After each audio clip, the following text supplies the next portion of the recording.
Bedtime Reading. Greek Myths.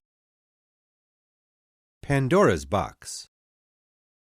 When the gods created the earth, they made it a perfect place for man. Each of the gods gave man a gift, such as strength, intelligence, and skills, and they filled the earth with everything that man needed to live happily. Fruit trees grew everywhere, and beautiful flowers gave out a delicious drink called nectar that gave people energy. No people needed to work or hunt, and people never grew old or sick or died. The only thing that the gods did not give man was fire. This they kept for themselves.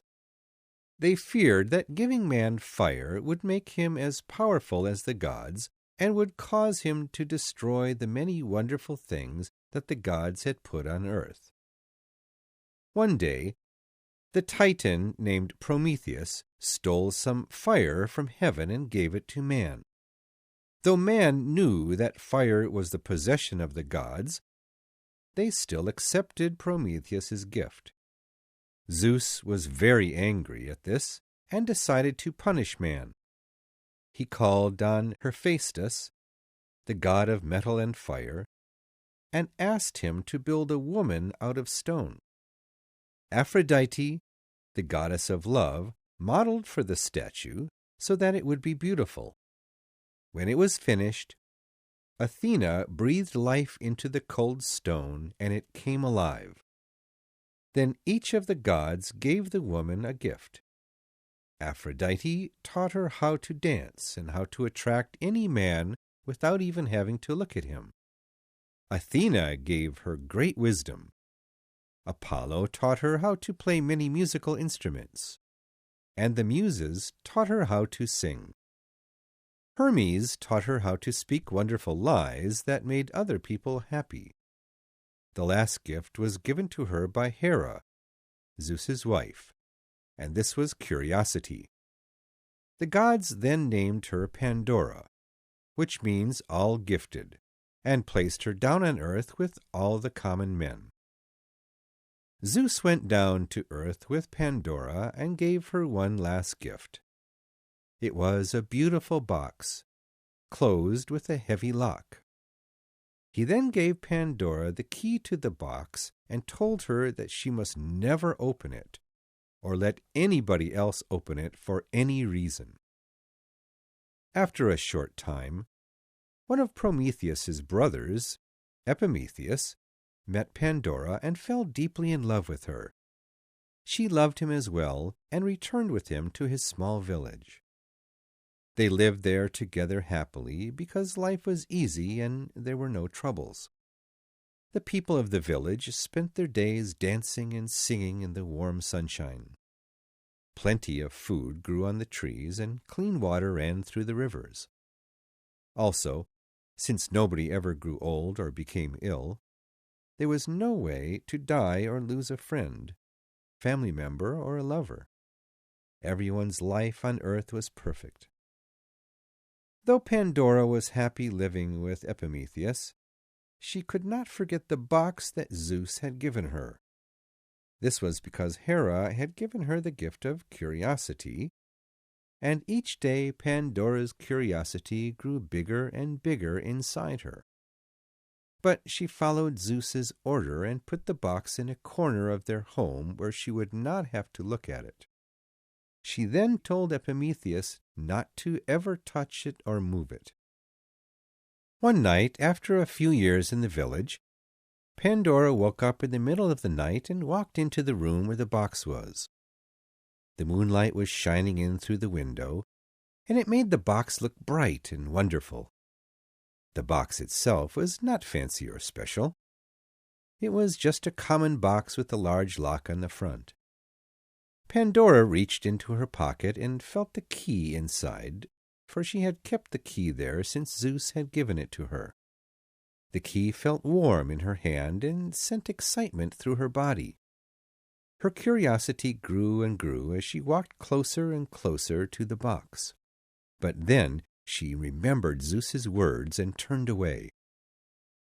She got back into bed with Epimetheus, but was not able to sleep. She kept thinking about the box and wondering what was inside.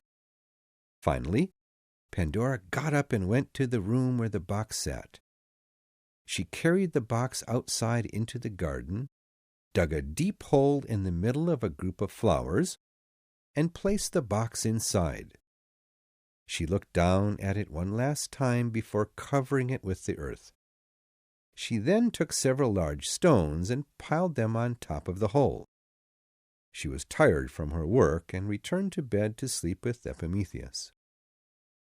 As she slept, she had a dream about the box. In her dream, the box was bright and beautiful, and it softly whispered her name over and over again. "Pandora! Pandora!" it said. Then she took the key out of her pocket and carefully inserted it into the lock. As she turned the key, the box became even brighter and more beautiful. When she opened the top, she was amazed because the box was filled with the most beautiful jewels that she had ever seen. These were her gift from Zeus. But why wasn't she supposed to open it? With those jewels, she and Epimetheus could live like a king and queen. She awoke from her dream and sat up in bed. It was still dark, and Epimetheus was asleep at her side. She jumped out of bed and ran out to her garden. Her hands quickly pushed away the rocks that sat over the hole. She moved the heavy rocks so quickly that her hands began to bleed, but she didn't notice because there was not yet pain or suffering in the world. She dug into the earth and didn't stop until she felt the top of the box. Grasping the box with excitement, she pulled it out of the hole and placed it on the earth beside her. Almost without realizing it, she put her hand into her pocket and pulled out the key. For a short moment, Pandora looked at the key laying in her hand. The metal was cold, and Pandora had never felt cold before. Unable to stop what she had begun, Pandora put the key into the lock. The feeling of cold ran through her body quickly, but she ignored it. She opened the lock and threw the top of the box open. Suddenly, a thick black smoke poured out of the box and came into her eyes. She felt something that she had never felt before. It was pain. She could not see clearly and began to cry. When her vision returned, she looked down to see thousands of tiny monsters escaping from the box. They were running and flying out of the box in all directions, spreading out into the world. She grabbed one of the monsters in her hand, and it bit one of her fingers. She immediately became ill from the bite, and her body fell down onto the box, causing its top to close. She lay on the ground with the box in her arms, breathing heavily and feeling the sickness that the monster had given her fill her body. After a minute, she heard a small voice cry out, "Please open the lid of the box." Pandora listened to the voice and worried that it was just another little monster trying to trick her. "Why should I let you out?" she cried. "I've already caused so much damage." "Please let me out of the box," said the voice. "I'm not like the others. I can help to fix what you have done.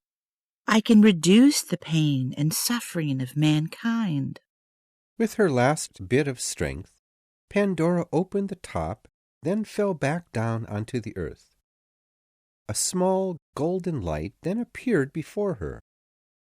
When Pandora looked at it, she saw that it was a small woman with a pair of wings. The tiny woman came down to Pandora's face and kissed her lightly on the nose. Suddenly, Pandora's suffering lessened, and she had the strength to sit up again. The tiny woman hung in the air before her face. "I am called Hope," she said. "I am the last of the things in the box. Through your curiosity, you have released many terrible forces into the world. Each of these forces has a name: old age, sickness, misery, selfishness, greed, and ugliness. The people of earth will no longer live easy lives, but I am the hope that will give them the strength to fight these forces. I wish that I could do more, but that is the best that can be done." Then hope flew away, and a golden light followed her. From that day on, people began to get sick, grow old, and die. But they would always have hope to help them. This was the punishment of Zeus upon men for taking fire from the gods. Orpheus and Eurydice. Orpheus was not just any ordinary man. He was the son of the god Apollo and the muse of music, Calliope. His father gave him a magical lyre when he was just a young boy and taught him to play sweet music upon it. By the time he was a young man, he played his instrument so perfectly that the heart of every man, woman, and child filled with warmth when they heard him. Even the animals and plants listened to him. When the wild animals heard his music, they gathered around him in a circle. When the tree listened, their leaves grew faster. The flowers turned their heads toward the sound. Even the hard rock became softer when Orpheus played.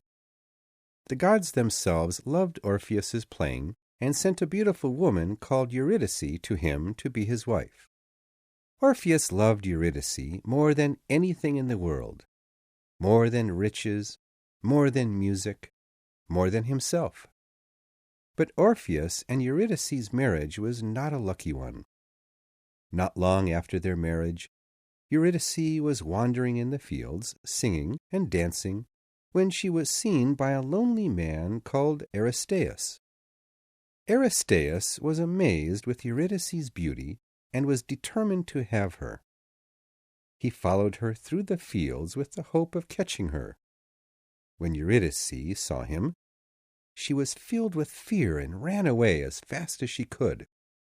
Because she was not watching where she was going, she stepped on a snake in the grass. The snake bit her, and she died.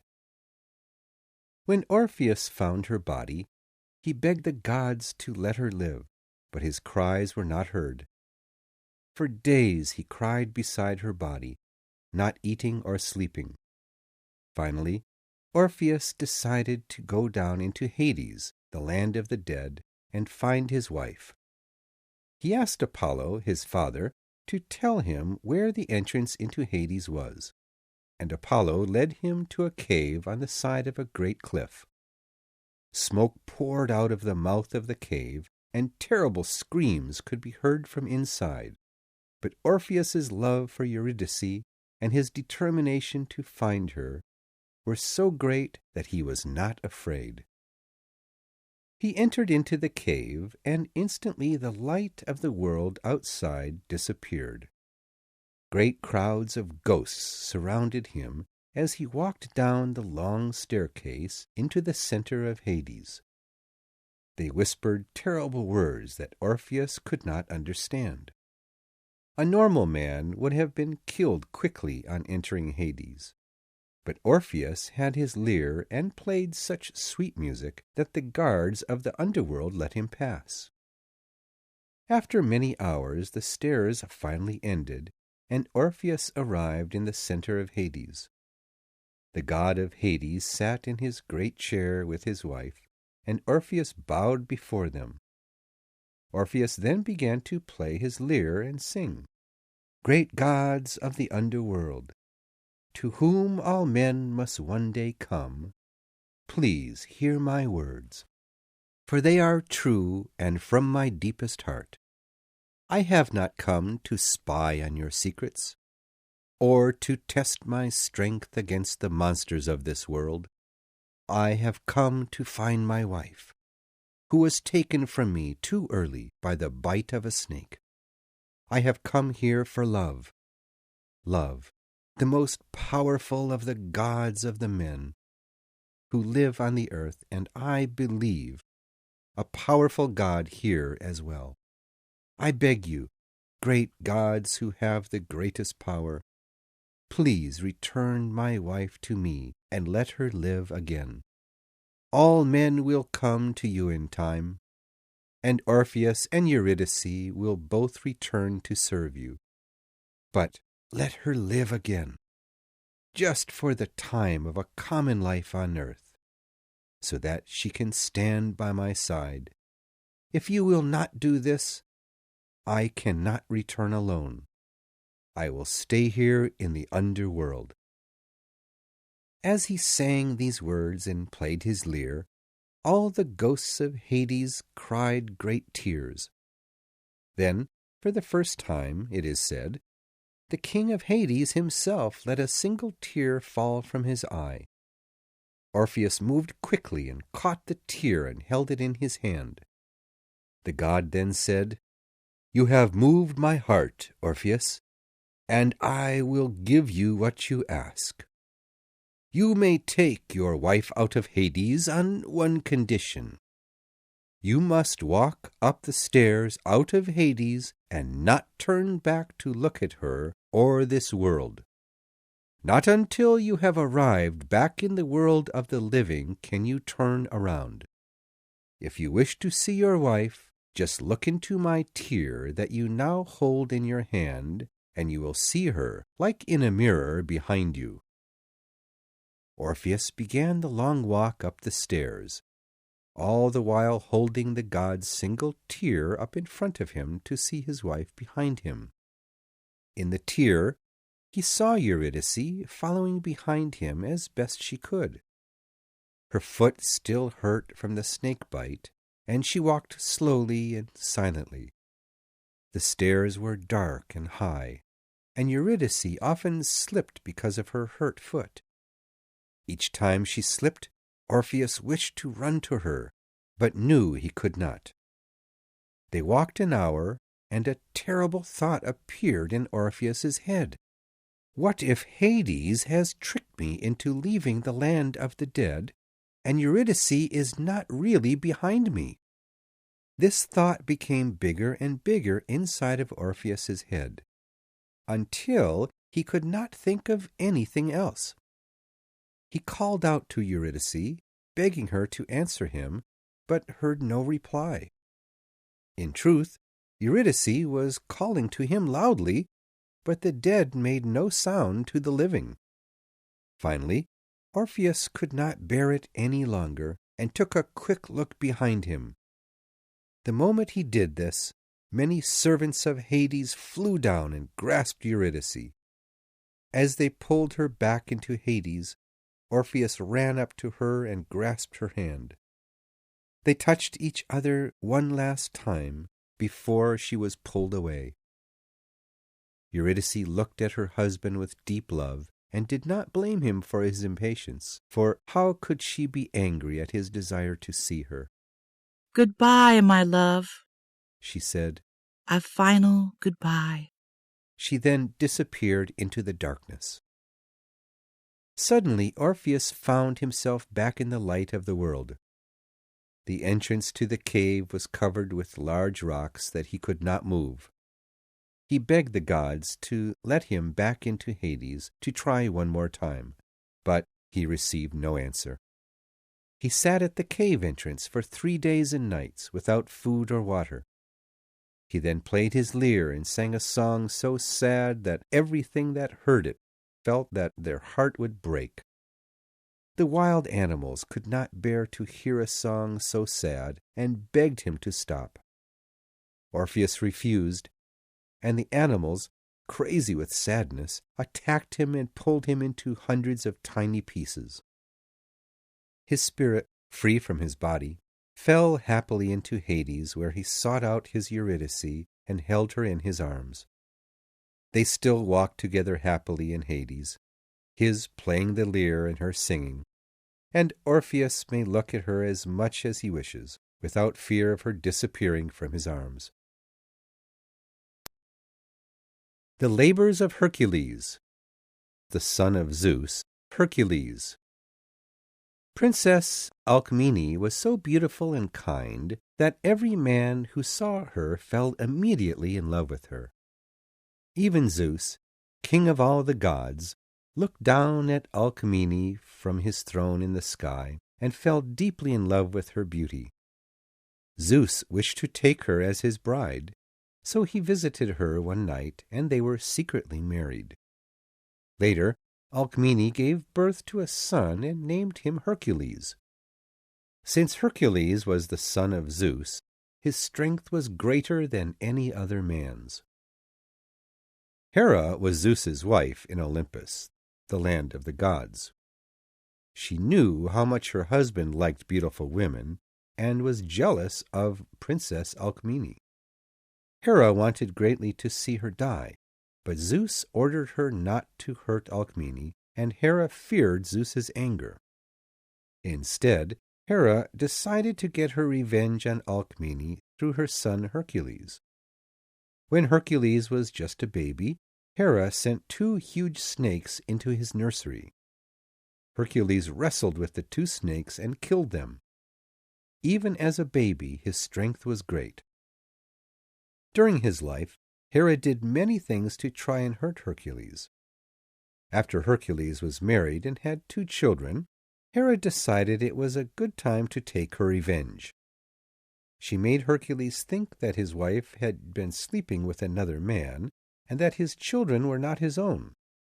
Hercules became so crazy with anger that he broke his wife's neck and threw his children into a fire. When he realized the terrible deed that he had done, he was so filled with sadness that he left his city and lived alone in a small cave in the mountains. For many months, Hercules stayed in the mountain cave and did not leave to see anyone. He thought about what he had done and prayed to the gods to end his terrible sadness. The gods met together to decide what to do with Hercules. They were angry about his violent act, but they also felt that he had done some great things in his life and should receive a second chance. The gods finally decided that Hercules would be forgiven if he used his strength for good. Apollo, the messenger of the gods, flew to Hercules' cave and delivered this message. "Powerful Hercules, you must travel to Argos and complete 12 tasks for your cousin Eurystheus. Once you have completed these tasks, the gods will forgive you and your sadness can end." Hercules bowed to Apollo and thanked the gods for their wisdom and for giving him a second opportunity. He then left for Argos to see his cousin Eurystheus. The Lion of Nemea. Eurystheus had always hated Hercules. He was a weak king and was very jealous of Hercules' strength, courage, and fame, even though the 2 were cousins. When Hercules met with him and explained the gods' order, King Eurystheus gave Hercules an evil smile. He was very pleased. "You are my slave now, Hercules," began the king, "and you may not leave here until you have completed all 12 tasks that I assign you." Because of his hatred for Hercules, Eurystheus decided that he would find tasks that were impossible to complete. In this way, Hercules would have to spend his whole life as Eurystheus' slave. With this in mind, the king gave his first order. "I have decided on my first task. In the forest of Nemea lives a terrible lion which has been attacking people in the towns nearby. The lion has magical skin that no weapon can break. I want you to kill this lion and bring me his skin." Hercules traveled to the forest of Nemea in search of the troublesome lion. He eventually found the animal sleeping in its cave and walked up quietly so that the lion would not hear him. Pulling out his sword, Hercules struck the lion with all of his great strength. His sword broke into 100 small pieces when it hit the lion's magic skin. The lion awoke when he felt the attack and jumped at Hercules. Still, Hercules was the stronger of the two and used his great hands to crush the lion's neck. The lion could not breathe, and it fell down dead on the ground. Hercules still faced another problem, though. He needed to get the lion's skin off of its body. But how? He wondered. His knife would not go through the skin. Then Hercules had an idea. He grasped one of the lion's hands and tried using its own claws to cut through the magic skin. Using this method, the lion's skin came off easily. Hercules had another idea as well. Since the lion's skin could not be hurt by swords or arrows, he would make it into a coat of armor to protect him on other adventures.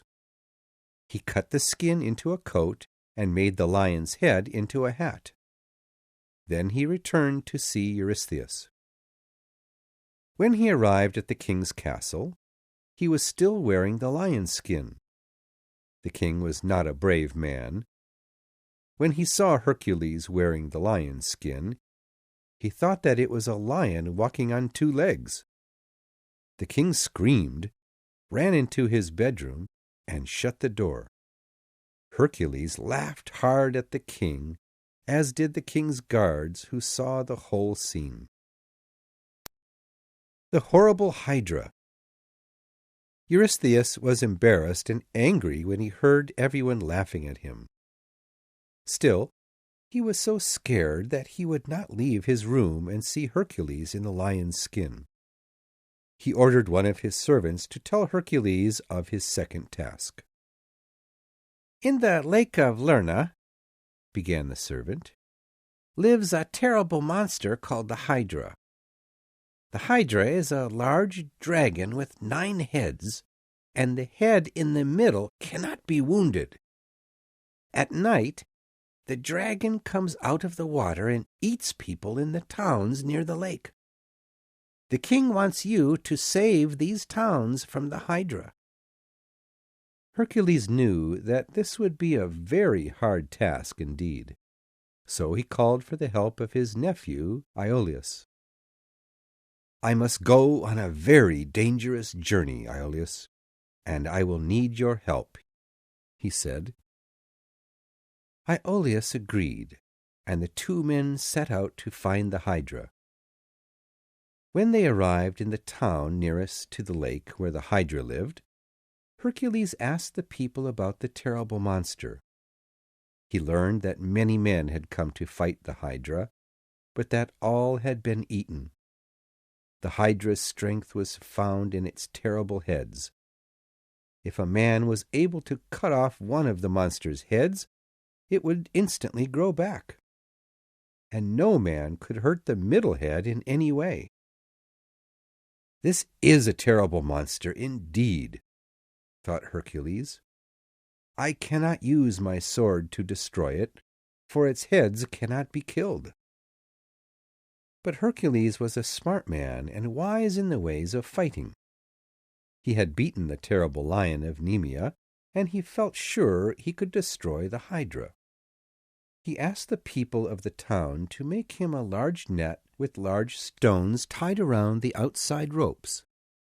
He then asked Iolaus to make a few torches that would burn with hot flame. Once all these preparations were made, Hercules and Iolaus left to find the Hydra. Hercules knew that the Hydra only came out of the water at night, so he and Iolaus waited by the lake until the sun began to go down behind the hills. Hercules then told Iolaus to light the torches while he prepared the net. "Iolaus," he said, "when I cut off one of the Hydra's heads, you must quickly burn the neck so that a new head cannot grow in its place." Just then, the 2 men heard the water moving, 9 huge snake heads rose out of the water. When the Hydra saw Hercules, it attacked him with all of its mouths at once. Hercules jumped back and threw the net over the monster. Because the net had heavy rocks tied around it, the monster could not move. However, this did not stop the monster from attacking. Its heads were narrow enough to get through the net, and each one worked to free itself. Each time a head became free, Hercules would cut it off with a powerful strike with his sword, and Iolaus would burn the neck with his torch. In that way, no new heads could grow where the old ones had been cut off. Soon, only the Hydra's middle head remained. It rushed at Iolaus and bit his arm. Hercules jumped to help his nephew and wrestled the head down to the ground. Once the head was in his strong grasp, Iolaus tied the mouth closed with a rope. Since the middle head was immortal, there was no way to kill it. Because of this, Hercules lifted the Hydra above his head and carried him up the side of the closest mountain. Once he found a cave, Hercules put the Hydra inside and closed off the entrance to the cave with many large stones. Even today, the Hydra still lives in that cave. The Wild Pig. Hercules' third task was to find a special deer with golden horns. This deer was so fast that no hunter had ever been able to catch it. But Hercules found it and killed it easily with his bow. After completing this task, King Eurystheus ordered Hercules to catch a famous wild pig that had been hurting some of the farmers in a nearby town. The king felt that this task was too easy for Hercules, and Eurystheus still secretly hoped that Hercules would fail in one of his tasks so that he would have to be his slave forever. To make the task harder, King Eurystheus asked Hercules to bring the wild pig back to him alive. As he walked to the town where the wild pig lived, Hercules thought about the king's request. He knew that his cousin was jealous of him and wanted him to fail at one of the tasks. However, Hercules knew he wouldn't fail in a task as easy as this one. "I have killed many animals easily," he thought.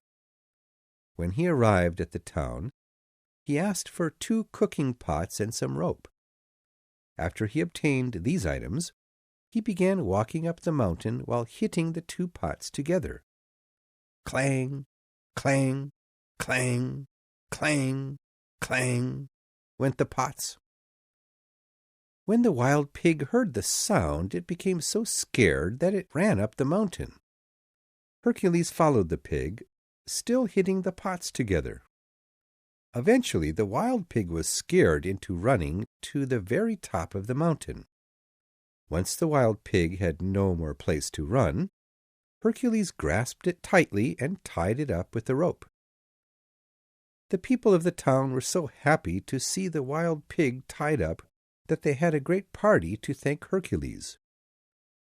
"Let's kill the wild pig and eat him," suggested one of the villagers. But Hercules shook his head. "I have other plans for this pig," he said. When Hercules arrived back at the castle, Eurystheus was still in his bedroom. Hercules took the ropes off the pig and let it free in the great hall. He then went to see his cousin and told him that he had brought the pig back.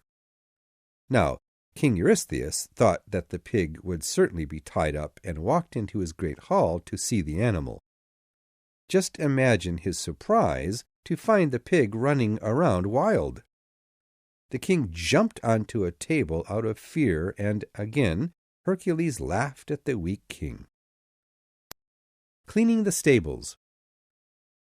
Of course, King Eurystheus was very angry at Hercules because he had once again been embarrassed in front of his men.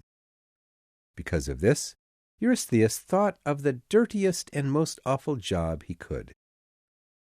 "Hercules," said the king, King Augeas has 10,000 cows which he cares for very much.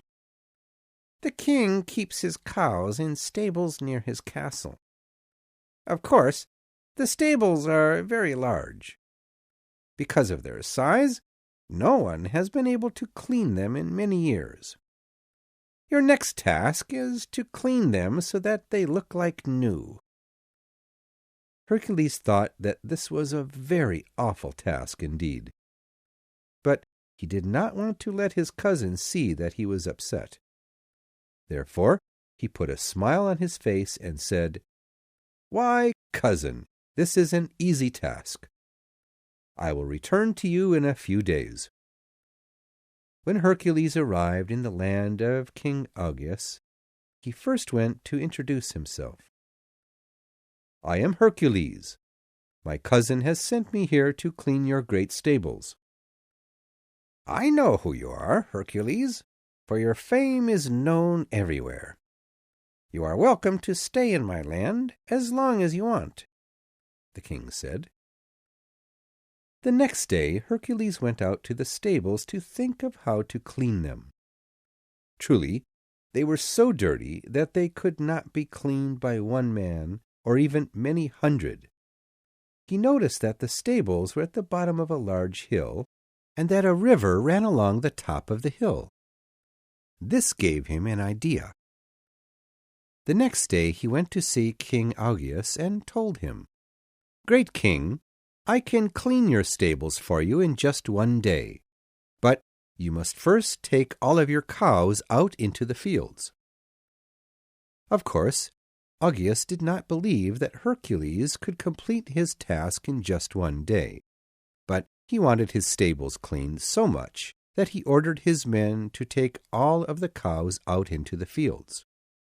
When this was done, Hercules climbed up the hill above the stables and found a sharp rock. He used this rock to dig a hole leading from the river into the stables. As the river water flowed through the stables, all the dirt inside was cleaned away.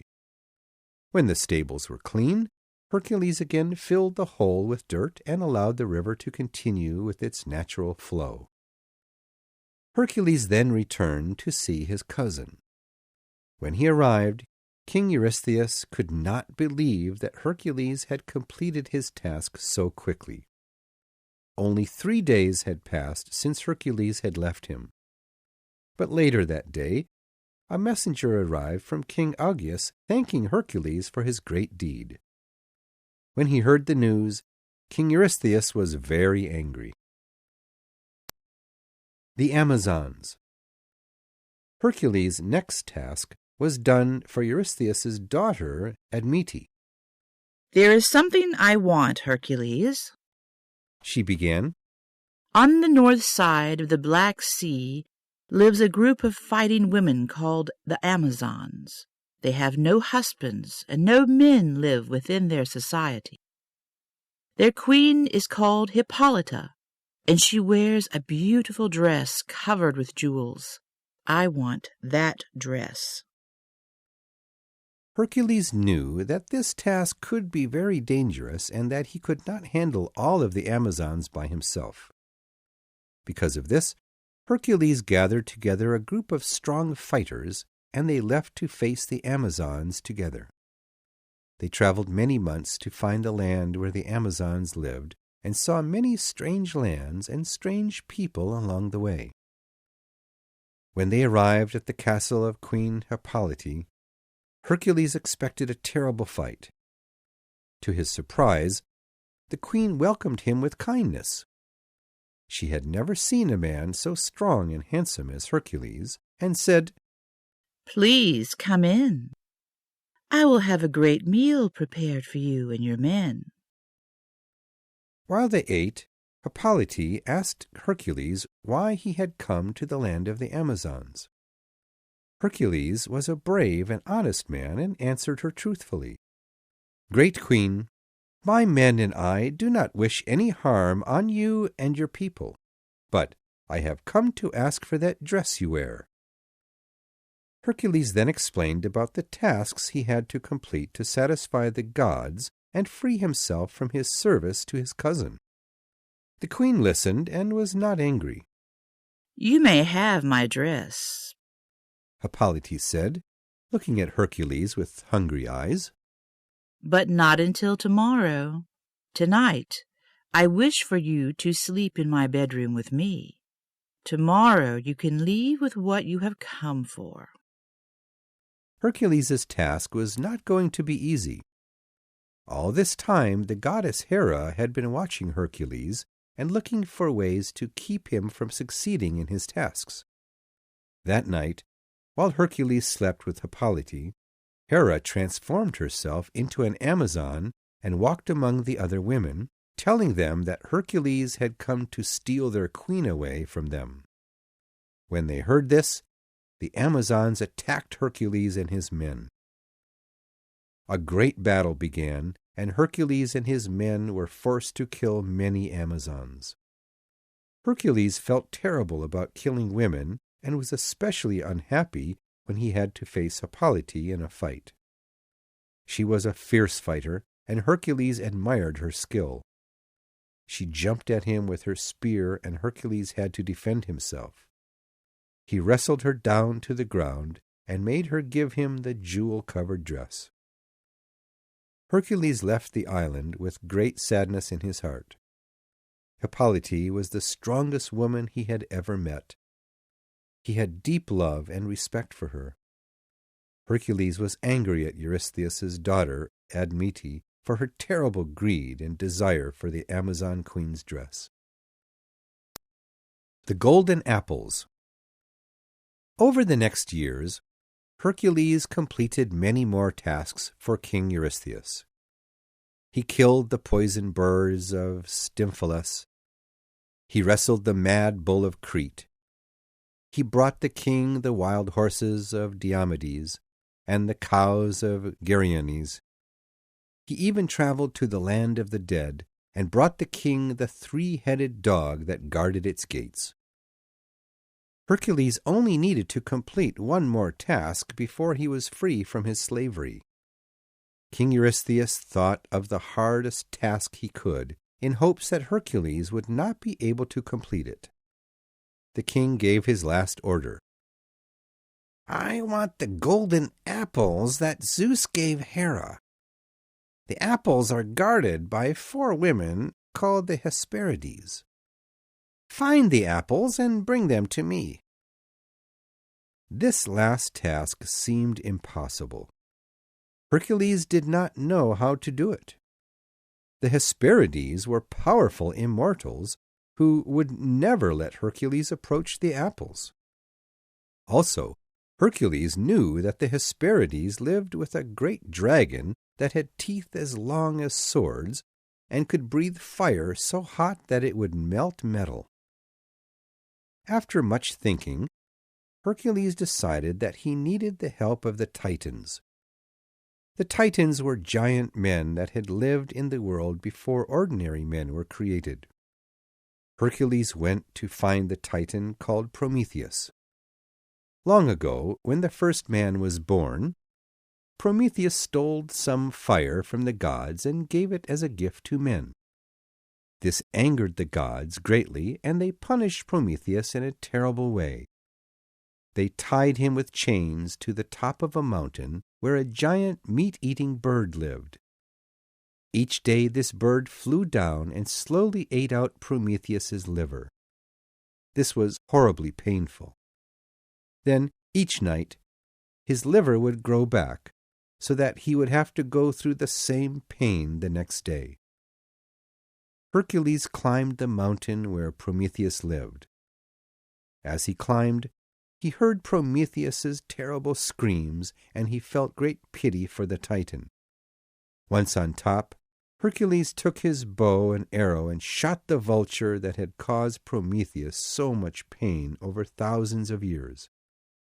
He then broke the chains on Prometheus's hands and feet. "You have freed me," said Prometheus. "If there is anything I can do to thank you, I will." "I have also not been free for a long time," said Hercules. I will not be free until I get the golden apples that Zeus gave Hera." "Go and see my brother Atlas," said Prometheus. "Tell him what you have done for me, and he will help you." Atlas was the largest and the strongest of the Titans. It was his job to carry the earth on his shoulders and keep it separate from the heavens. When Hercules arrived at the place where Atlas stood, he looked up at the great Titan and said, "Great Atlas, you keep the earth and heavens apart, and all men admire your strength. I have recently freed your brother Prometheus from his chains. He told me that you would help me in my current task." Hercules then told Atlas all about his 12 tasks and about bringing the golden apples to King Eurystheus. "I can certainly help you with your task," said Atlas, "but I cannot leave my job here. I must keep the earth apart from the heavens." "Perhaps I could hold up the earth for you while you are gone," said Hercules. "Perhaps you could. Come here and try," said the Titan. Atlas slowly lowered the earth down onto Hercules' shoulders. The earth's weight was great, but Hercules was able to support it. When Atlas saw that Hercules was holding the earth firmly, he ran off to find the golden apples. Atlas returned just a day later with the apples. Because of his great size, he was able to run to the place where the Hesperides lived in just a few hours. He had killed the dragon while the Hesperides slept and taken the apples easily. However, while he was away, Atlas realized that he was very tired of carrying the earth on his shoulders. He decided that he would not take it back from Hercules. He decided to trick Hercules into holding it forever. "I have returned with the apples, Hercules," said Atlas. "But I wish to help you more. I will take the apples myself to King Eurystheus for you." Now Hercules was not a fool. He guessed that Atlas might never come back to carry the earth again. He said, "You are too kind, great Atlas. It would be very helpful if you would take the apples to King Eurystheus. But will you do one thing before you go? I am not used to carrying the earth like you are. It is uncomfortable on my back. If you could just hold the earth for a minute, then I will get my blanket and put it on my back, so that the earth does not hurt me any more as I hold it." Atlas agreed and took the earth off Hercules' back and put it on his own. However, Hercules did not go and get his blanket, but instead picked up the golden apples. "I have changed my mind, Atlas. Actually, I will take the apples to King Eurystheus myself." Atlas looked very sad, but did not say anything. He did not want to admit that he was trying to trick Hercules. When Hercules returned with the apples, Eurystheus was so impressed that he could not feel jealous of his cousin any longer. "You have completed my 12 tasks, Hercules, and done as the gods ordered. You are welcome to stay in my kingdom as long as you want, but not as a slave. You are now a free man." Hercules left his cousin and the land of Argos soon after and wandered the lands freely again. He traveled to many towns and did many good deeds. He earned great fame for his adventures and had many happy days. Still, sadness always lived in his heart, for he could never forget the face of his sweet wife and loving children. Pygmalion Statue. On the island of Cyprus lived a man called Pygmalion. Pygmalion was a sculptor, and many people said that he was the best sculptor in the world. He made most of his money by making statues for the many temples on the shores of Cyprus. He was a successful man and lived in one of the largest houses in his village, but he was alone. All of the mothers of the island wanted to marry their daughters off to him because he was both famous and rich. The young women of the island would often visit Pygmalion's house and bring him gifts, but Pygmalion was very particular. He was never pleased with the women he met, and thought they were not beautiful and perfect enough for him. All the young women on the island had tried to win him as a husband, but he rejected them all. This made the women upset. Why didn't this man want to marry and start a family? There wasn't anything wrong with them. One day, all the young women of Cyprus went to the temple of Aphrodite, the goddess of love, and prayed that Pygmalion would take a wife. High up in heaven, Aphrodite heard their prayers and decided to answer their wishes. One night, after a hard day's work, Pygmalion got into bed. Moonlight came in through his window and filled the room with soft light. Suddenly, he heard a voice, but could see no person. It was the most beautiful voice he had ever heard. "You have upset the women of this island, Pygmalion," it said. Pygmalion jumped out of bed, and the goddess Aphrodite appeared before him. She was tall, and light seemed to come from inside her. She was so beautiful that Pygmalion could hardly breathe. As he looked at her, his body felt like it was on fire. He sat staring at the goddess before him and did not move or speak. "The women of the island have prayed to me. They wish you to take a wife. In answer to their prayer, I will make this so. But since you are a great artist and have always honored the gods, I will let you choose any woman you want. Any woman on this island shall be yours. You need only say her name." Pygmalion tried to speak, but his voice was not much louder than a whisper because of his wonder at the goddess. "I have no desire for a wife."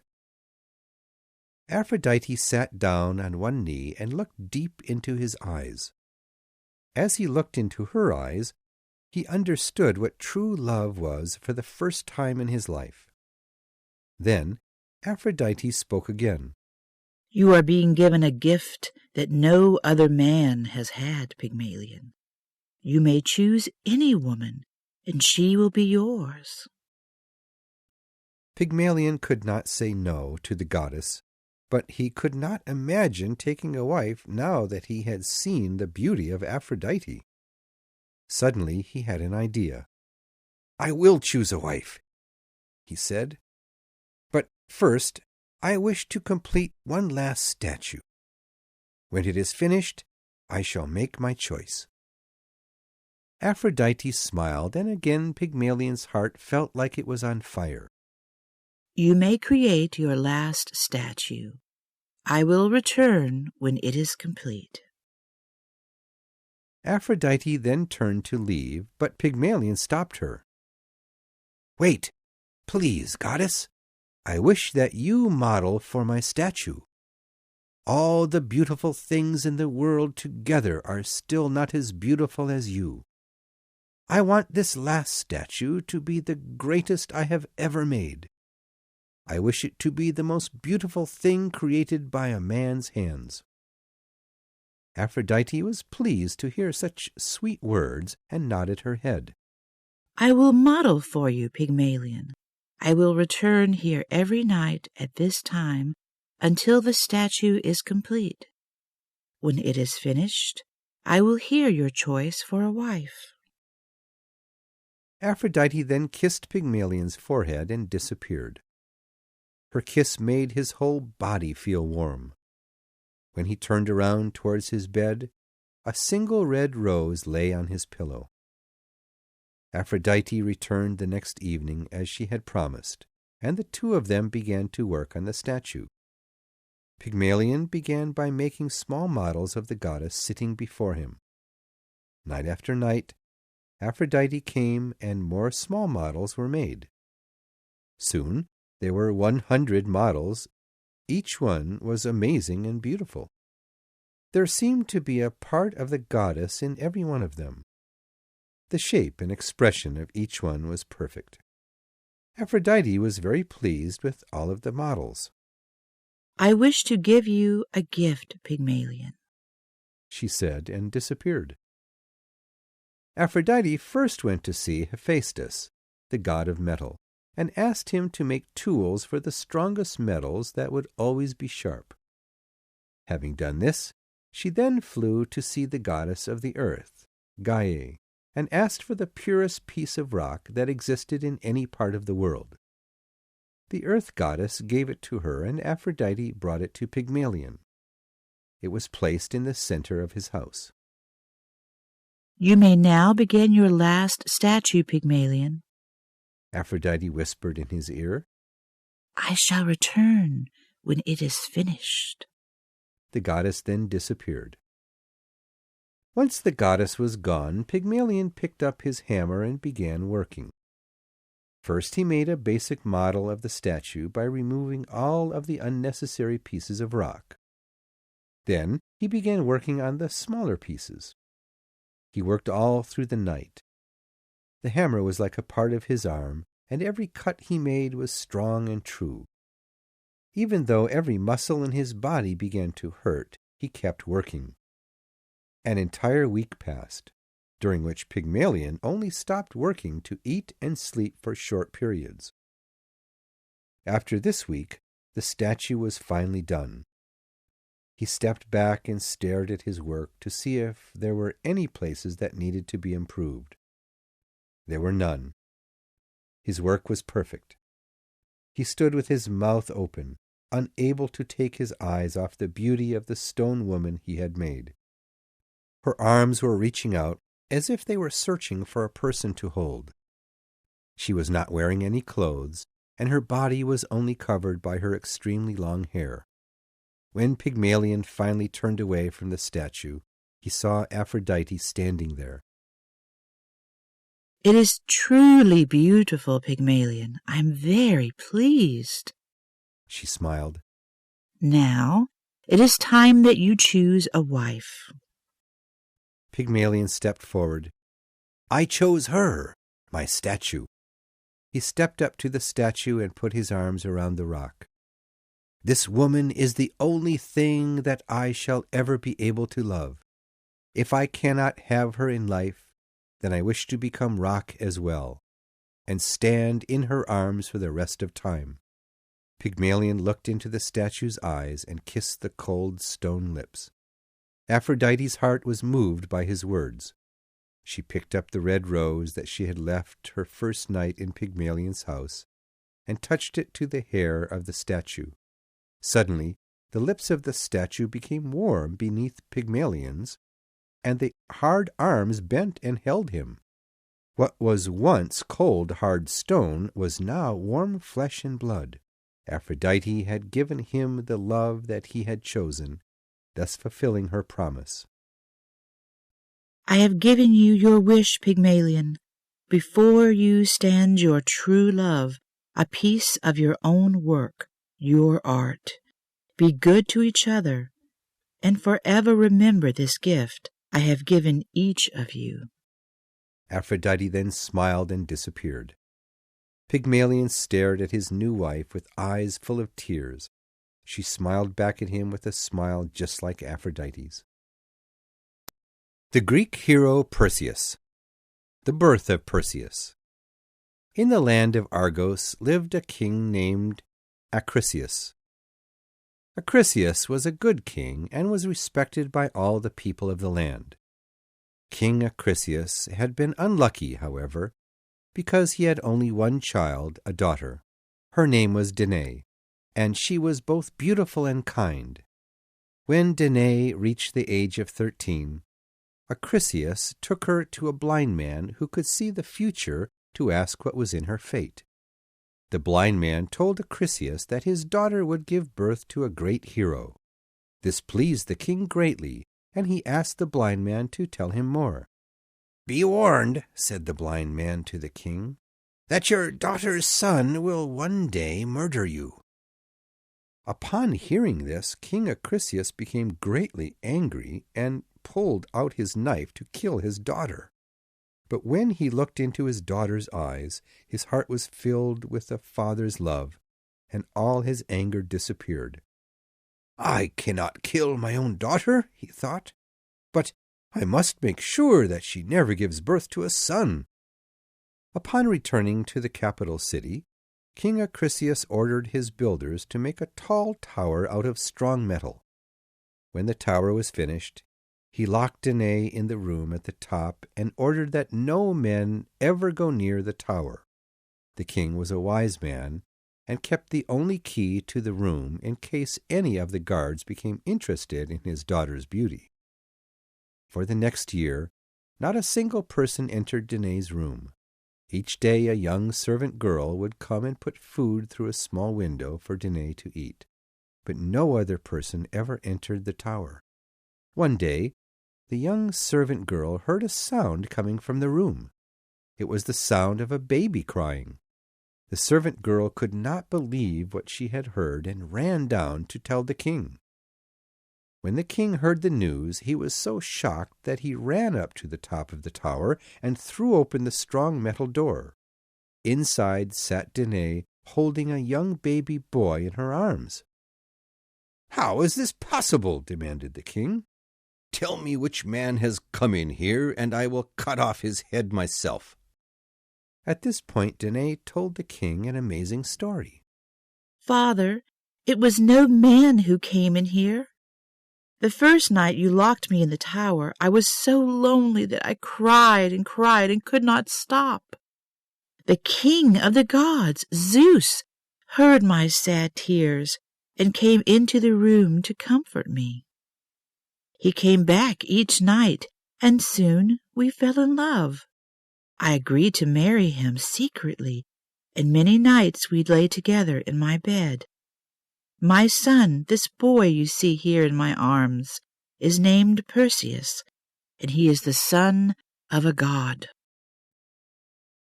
King Acrisius did not know whether to believe his daughter or not. Yet certainly there was no way into the tower for an ordinary man. Perhaps, the king thought, this child is the son of Zeus. The king did not know what to do. He felt great love for his daughter and great respect and fear for the god Zeus. But he remembered the words of the old man and was afraid that his grandson would one day murder him. In the end, fear won in the king's heart, and he decided to kill both Danae and Perseus. Yet the king did love his daughter, so this was a terrible hard decision for him to make. He told his men to lock his daughter and her son in a heavy box and throw them in the sea. The king himself watched all this happen and cried as he watched the box sink into the deep water. Yet it was not Zeus's wish that his wife and son should die. He called on Poseidon, the god of the sea, and told him to protect the box under the water. Once the king and his men left, the box again floated to the top of the water and moved towards the island of Serapis. Dictys's discovery.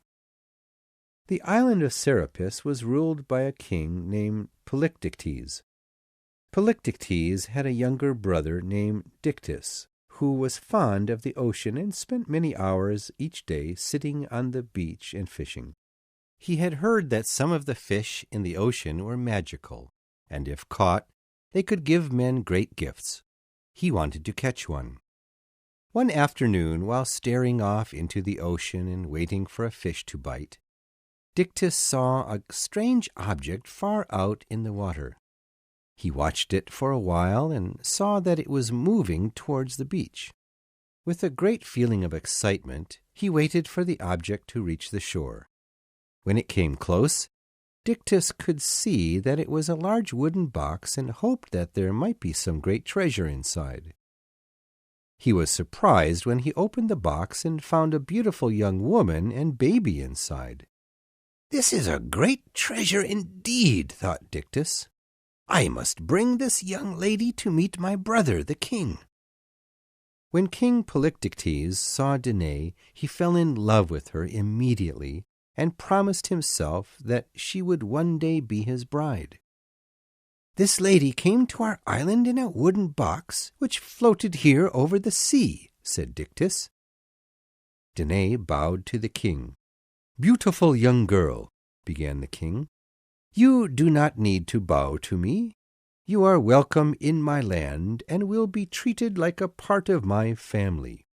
Your child also, I will raise him as if he were my own son. You will never lack food or safety, and do not need to worry about your old land and old life any more." Danae thanked the king and began her life on the island of Serapis. Everything she wanted was given to her, and her life was quite happy. Her life was not perfectly happy, though, because after 1 year on the island during the New Year's festival, the king asked Danae to marry him. "O great king," said Danae, "I cannot marry you. I am married already to the god Zeus." At hearing this, King Polydectes became very angry. "Have I not treated you and your son like a part of my family, showing you every kindness and giving you everything you ask?" "Yes, my king," Danae answered. "Your husband Zeus is not here now and will never come. Certainly, he wishes you to marry a man of this earth and be happy. Why will you not marry me?" The king tried to persuade Danae. "It is too soon, my king. Only when I am sure that Zeus will not return for me will I agree to marry you," said Danae. "When will you be sure of that?" the king asked. "In 20 more years," answered Danae. "If he has not come for me by then, I will marry you." Truthfully, Danae did not want to marry Polydectes at all. She both loved Zeus and feared his anger. But she knew that if she didn't agree to marry the king sometime, he might become jealous and hurt her or Perseus in his anger. King Polydectes was not at all pleased by Danae's answer, for he did not want to wait 20 years to marry her. But there was nothing else he could do, so he agreed to wait anyway. "Lovely Danae, I will wait 20 years to take you as my bride. Still, I will ask you to marry me each New Year's festival, just in case you have changed your mind." Given a dangerous task. As the years passed by, Perseus grew into a strong and brave man. He had the blood of Zeus in him and received kind treatment and love from his mother and King Polydectes as well. In the king's mind, Danae became more beautiful each year. Every New Year's festival, his request to marry her became stronger and stronger. Already 18 years had passed, and in only 2 years Danae would have to become his bride. Perseus knew that his mother did not want to marry Polydectes and wanted to protect her from the king. With the goal of his mother's happiness in his mind, Perseus went to see the king and speak with him. "Polydectes, my mother has told me that you have asked her to marry you once again. For 18 years she has refused you. Don't you understand that she is married already to the greatest of gods? Why don't you leave her alone?" "You are acting quite rudely," said Polydectes. "My future marriage to your mother is not your affair." Hearing this, Perseus stood up to his full height and pointed his finger at Polydectes. "If you try to bother my mother at the next New Year's festival, then you will have to deal with me. Unless you kill me first, I will not let you have her as your bride." "You speak of great violence, young man. When I was young, I would never dare speak such terrible words to people older than me. Certainly, I would not speak this way to a man who had raised me with every kindness and acted as my loving father. I understand your mind, young Perseus. You wish to prove that you are a strong man and a brave fighter. Do not start a fight with me. Find a real enemy instead. Kill them to prove that you are now a man." "I have only one enemy on this island," began Perseus, "the man who would force my dear mother to marry him. There are no other terrible monsters for me to fight here." Polydectes pulled out his sword and handed it to Perseus. "Go out into the world and find a great enemy. There are monsters all over the land that need to be killed." Perseus was interested at the king's words. "Name any great monster, and I will bring you their heads." King Polydectes did not have the youth and strength to defeat Perseus, and feared that Perseus would try to stop his wedding. Because of this, he tried to name the most terrible and dangerous monster that he could. "This monster will surely kill Perseus for me," the king thought. "Perseus, if you wish to be known as a great hero, you should kill the monster called Medusa," the king said with an honest face, hiding his terrible thoughts. "You are so strong and brave, I am sure you can kill her without much trouble." "Who is this Medusa, and where can I find her?" Perseus asked. "She lives in the lands north of here," said Polydectes. "Now go and prove that you are a hero." The goddess Athena. Perseus left the palace and walked along the beach, staring out across the sea to the north. In his heart, he was sad and worried.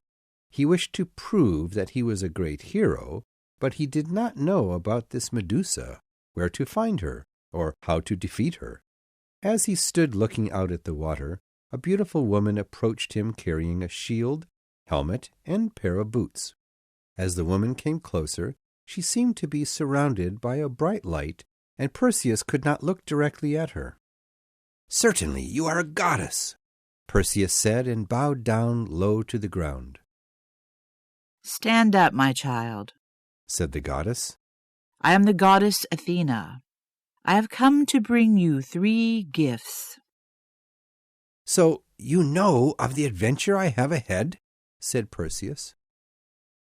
"Yes, my child.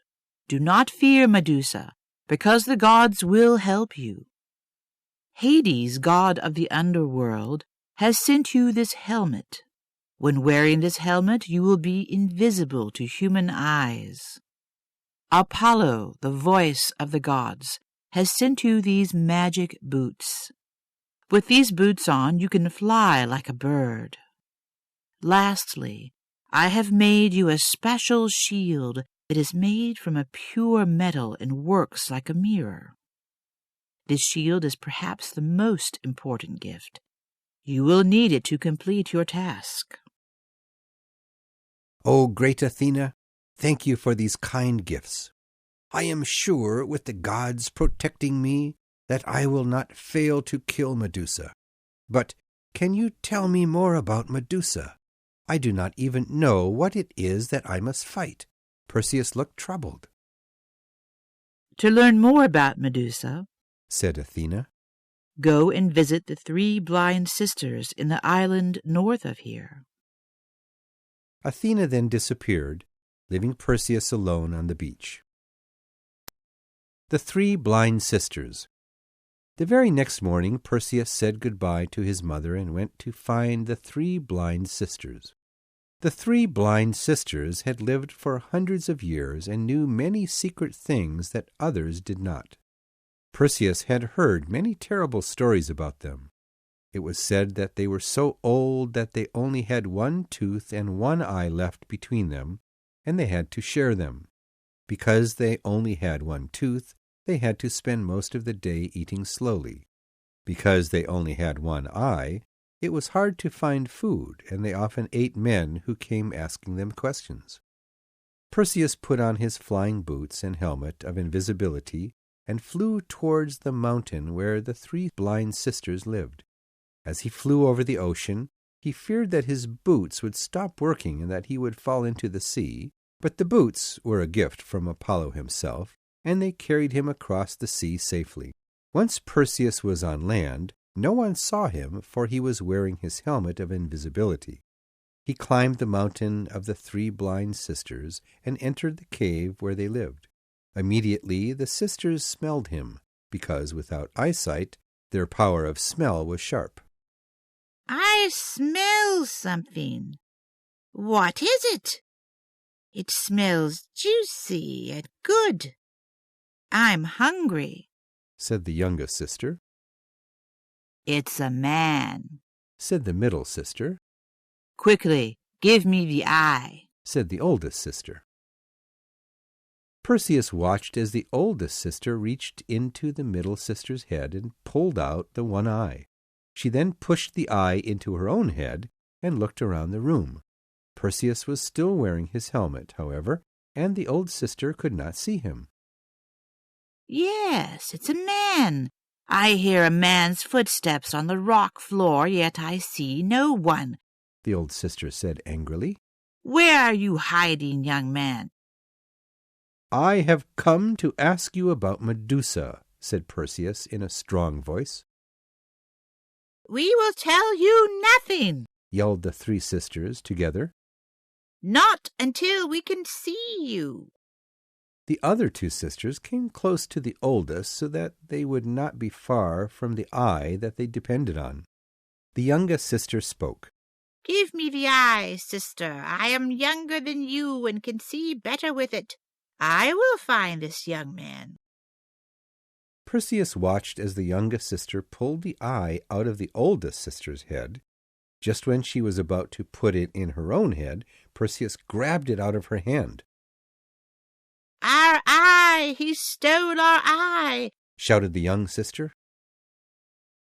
Give it back, you thief! We'll make you sorry, we will! All three sisters said with voices like snakes. Perseus laughed at the sisters. Oh, I think I will keep your eye. Since you will not answer my questions about Medusa, I will see you later, but I don't think you will see me. Wait, come back! Cried the sisters. Oh, all right, we will tell you what you want to know. Very well, said Perseus. Tell me about this monster called Medusa. The middle sister answered his question with great hatred in her voice. Long ago, Medusa was once a beautiful woman with two sisters. Medusa was very vain, and she told her sisters that she was more beautiful than even the goddess Athena, and her sisters agreed with her. Of course, Athena heard what Medusa had said and was very angry. She decided to punish them all. She changed Medusa and her sisters into Gorgons, the most terrible and ugly monsters on this earth. They have the body of a woman, but their legs have become snakes. Also, Medusa's long, beautiful hair was turned into a group of snakes as well. She is the most horrible-looking of them all. Her face is so ugly that if anyone looks into her eyes, they will be changed into stone.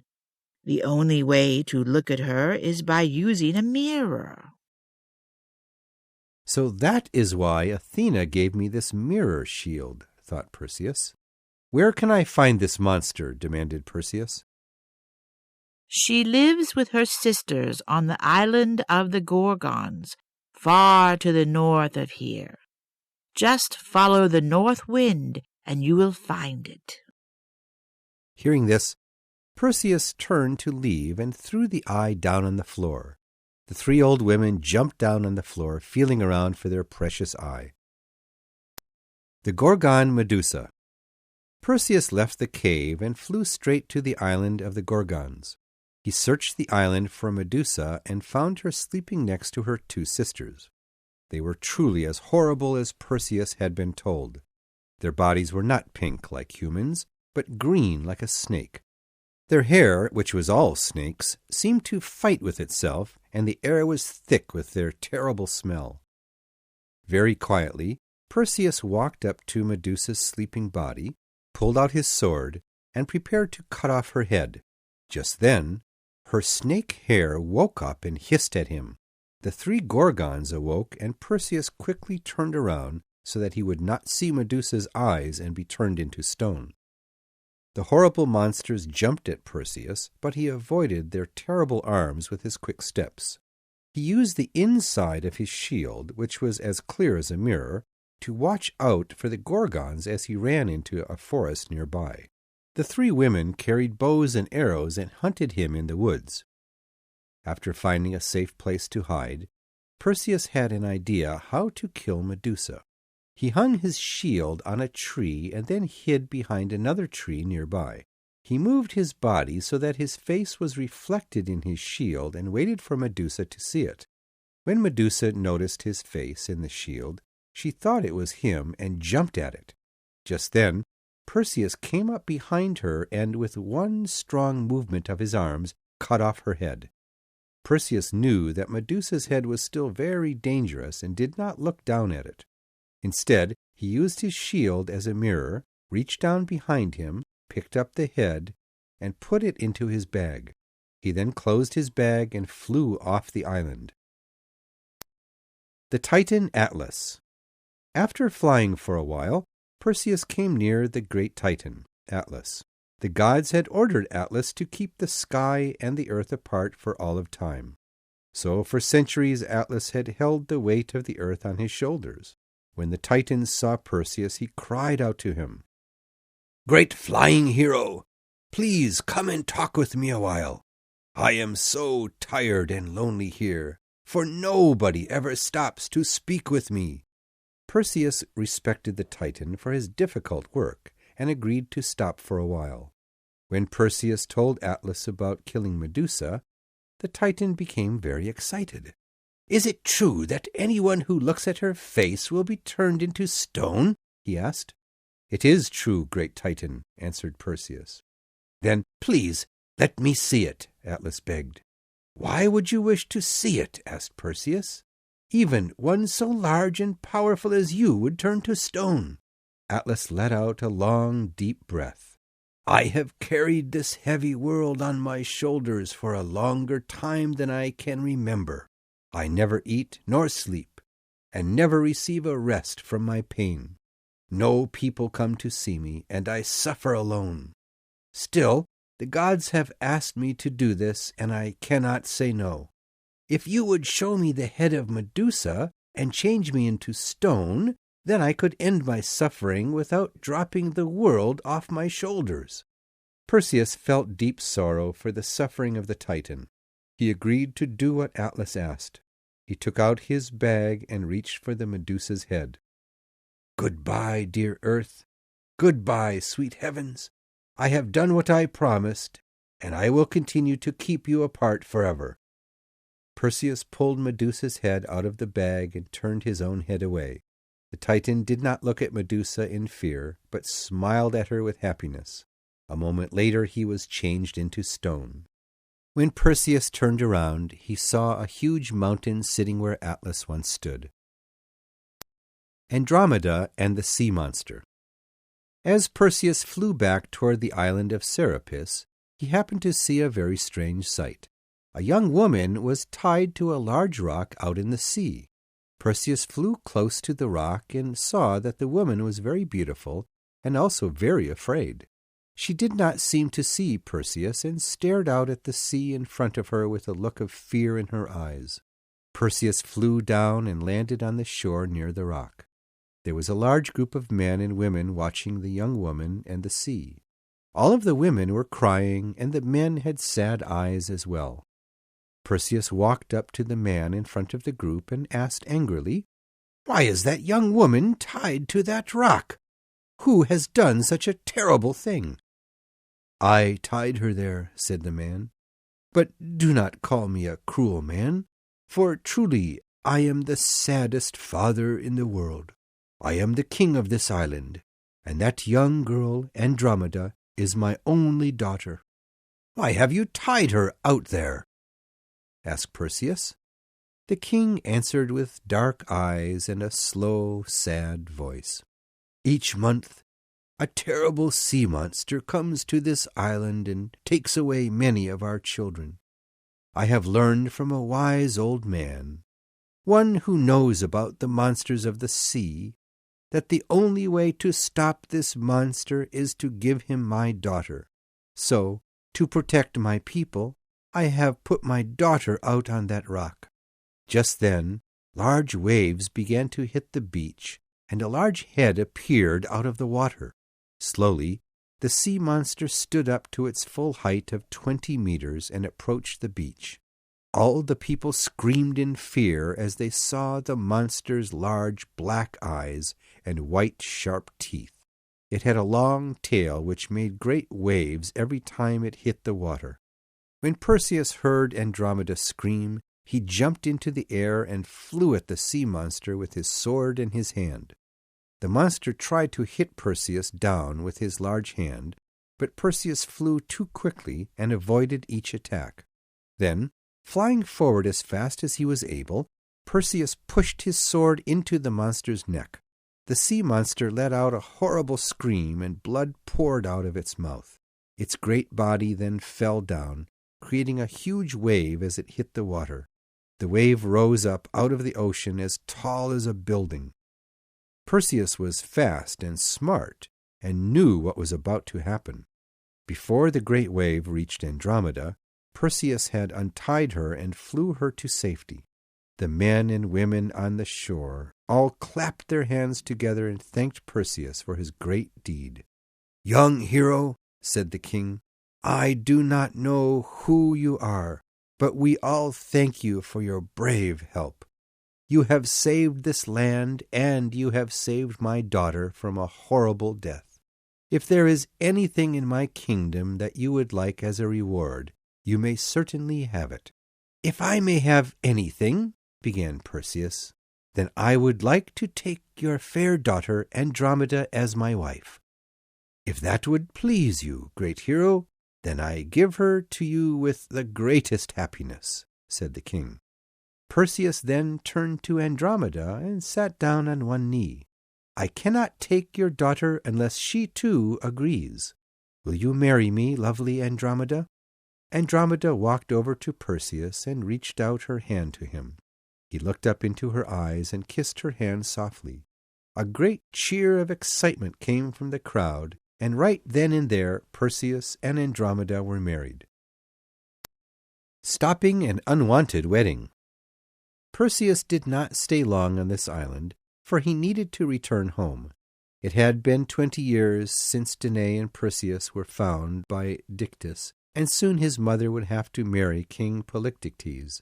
Andromeda's father gave him a boat, and with his new wife he sailed back to Serapis. They arrived just a day before the wedding. Perseus went first to see his mother. She was sitting in her room crying.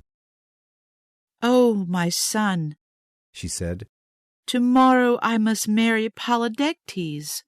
I know that Zeus will be angry and bring terrible things to this island. Tonight I will kill myself so that I do not have to wed." "No, mother," said Perseus. "I will go see Polydectes and change his mind. You must promise me not to kill yourself tonight." Before going to see the king, Perseus carefully put Medusa's head in a beautiful box and tied it up to look like a wedding present. He then carried the box in his arms and went to see the king. Entering the king's great hall, Perseus smiled and held out the box to Polydectes and spoke in a friendly voice. "King Polydectes, tomorrow you will marry my mother at last. How happy you must be! I have brought you a wedding gift to celebrate the event." Perseus handed him the box and bowed low. The king was surprised to see Perseus, for he thought that Medusa would certainly have killed him. "Have you killed the monster Medusa?" asked the king. "Yes, I have done exactly as I promised," answered Perseus. The king was shocked that Perseus had succeeded, but did not want to show his disappointment. He thanked Perseus for the wedding gift and opened the box. Looking inside, he saw Medusa's ugly face staring up at him and was instantly turned into stone. Return to Argos. Soon after killing Polydectes, Perseus decided to take his bride Andromeda and his mother back to his home country. Meanwhile, King Acrisius felt sure that his grandson would never return to kill him, as the fortune-teller had predicted. Surely, he thought, his daughter and grandson had died in the sea 20 years before. Before Perseus left Serapis, he made Dictys king of the island and thanked him once again for all his kindness. The three arrived in Argos, where Perseus was born, and learned that his grandfather Acrisius had gone away for a while. Then, while Perseus was waiting for the king to return, he heard of some athletic games happening in the north. He went north to join the games and hoped to win fame for his skills. His wife and mother waited in Serapis for Acrisius's return. Perseus entered the athletic games, but he did not give his name or meet the king and his guests. If he had done so, he might have seen that his grandfather was among them. Acrisius, too, had no idea that one of the athletes was his grandson Perseus. Perseus won the first 2 contests, running and jumping, and was admired by all the women and men in the crowd.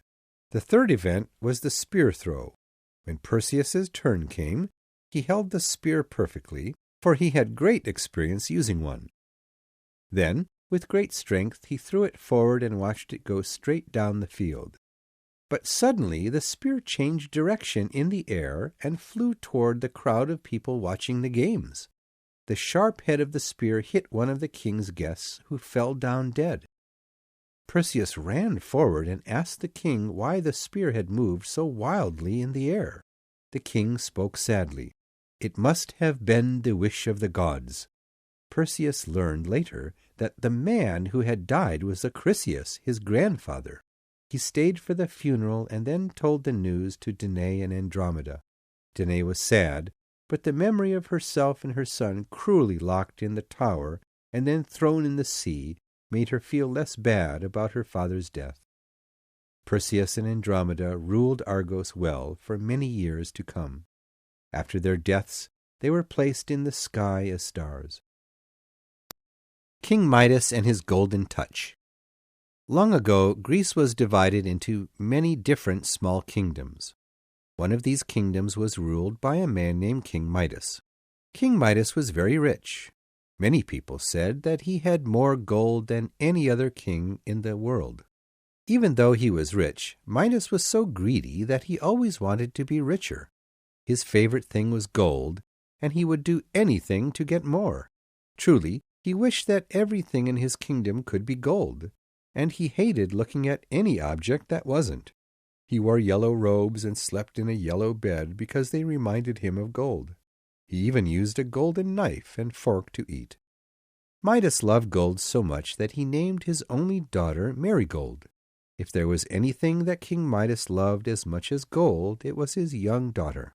She was a beautiful little girl, and she loved to play in the castle's garden. Each morning she would pick flowers and bring them to her father, and each morning her father would say the same thing. "What beautiful flowers, my daughter! The only thing that could make them more beautiful is if they were gold." One day, while out playing in the garden, Marigold found an old man sleeping in a bed of flowers. She called to her father, and he came out quickly to see who it was. The man was not an ordinary man. In fact, he was not a man at all. His name was Silenus, and he was a satyr. He was good friends with Bacchus, the god of wine. When King Midas found Silenus, he did not punish him for destroying his garden. Actually, Midas just laughed at the old man because he was drunk on too much wine. The noise awoke Silenus, and King Midas invited him inside to have dinner and wine. Silenus stayed as the king's guest for 10 days, and the 2 men merrily drank wine and ate great dinners the whole time. After 10 days, Bacchus came to find Silenus. When he arrived at the castle, he found Silenus and Midas walking in the garden. "So there you are, Silenus," began Bacchus. "Have you been enjoying yourself here?" Silenus told Bacchus what a wonderful time he had been having and about King Midas's kindness. Bacchus was impressed and decided to reward Midas for his good treatment of Silenus.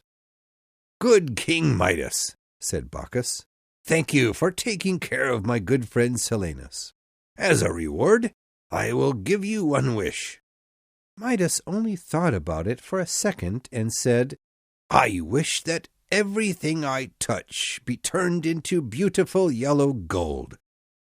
"But, Midas, you are the richest king in the world," said Bacchus. "No other man has as much gold as you. Do you truly want more?" "I may be the richest," said the king, "but I would like much more, for gold is the best and the most wonderful thing in the world." "Are you sure you will not regret your wish?" asked Bacchus. "I am very sure," answered King Midas. "I will give you your wish then," said Bacchus. "At sunrise tomorrow morning, your touch will turn anything into gold." The next day Midas awoke very early. He was very excited to use his magic power and make his whole kingdom into gold.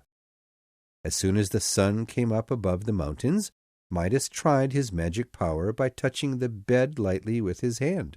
Instantly the bed turned into gold. He then walked around the room, touching many other things. He touched the chair and table, the mirror hanging on the wall, and all of his clothing. All of them turned to gold. King Midas was wild with joy. He put on some of his, now gold, clothing and ran around the castle, touching everything he could see. His magic gift turned it all into shining yellow gold. He even ran out into the garden and touched all of the trees and flowers, and they all became gold as well. The king soon felt hungry and went back inside to eat his breakfast. Before sitting down, he touched the table, chairs, and plates, and they all turned into gold. He was so happy that he ordered his cooks to make him a great meal of all his favorite foods. The servants came in carrying many plates of food, and King Midas looked out at all the delicious meats and cakes. Now a strange thing happened. He reached for an egg and put it on his plate. When he looked down, he saw that the egg had turned into gold. He then lifted a glass of clear, cold water to drink, but it became gold too. The same thing happened with all of his food. The cakes turned to gold. The meat was hard and yellow and shiny.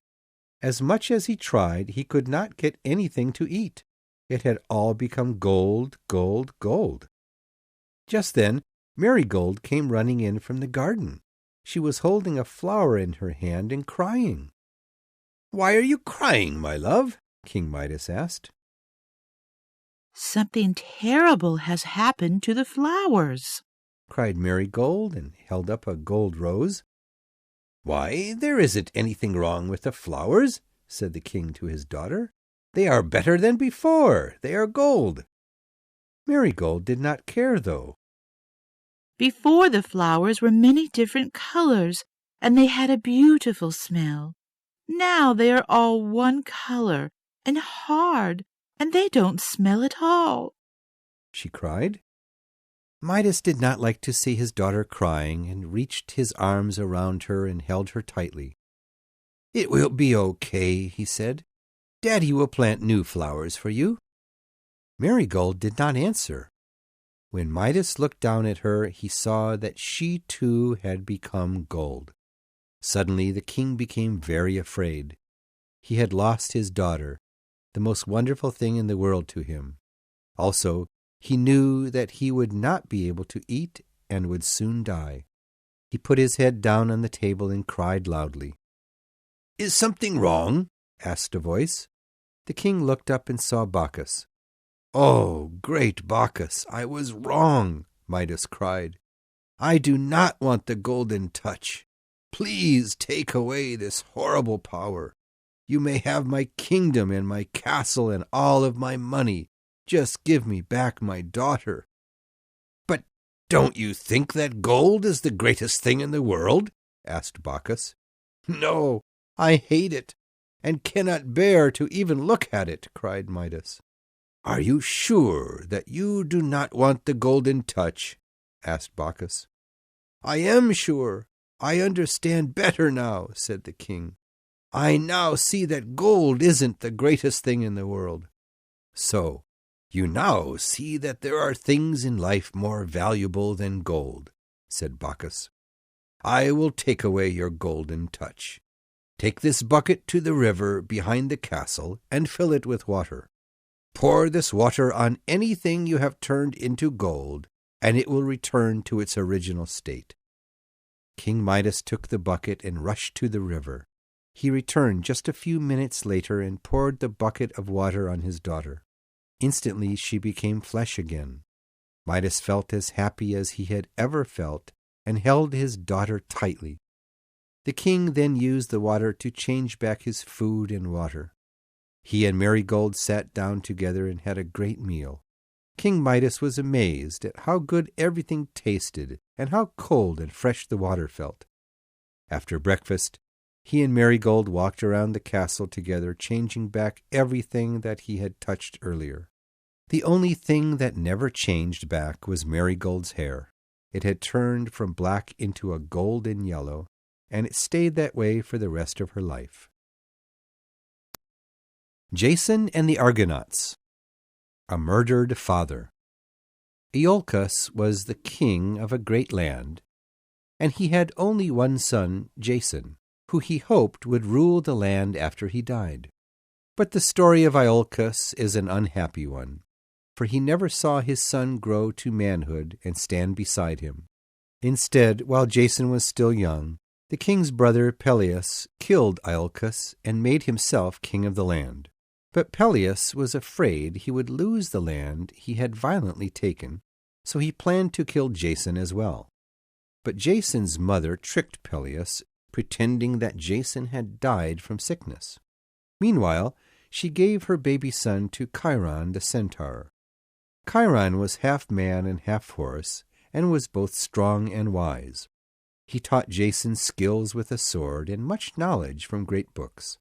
When Jason turned 16 years old and became a man, Chiron told him the story of his father's murder. Immediately, Jason left to find Peleus and take back his father's land. Jason was not Peleus's only enemy. In fact, Peleus had a terrible enemy in heaven among the gods. Jason's uncle, the murderer king, had prayed and given gifts to all the gods except Hera, the wife of Zeus.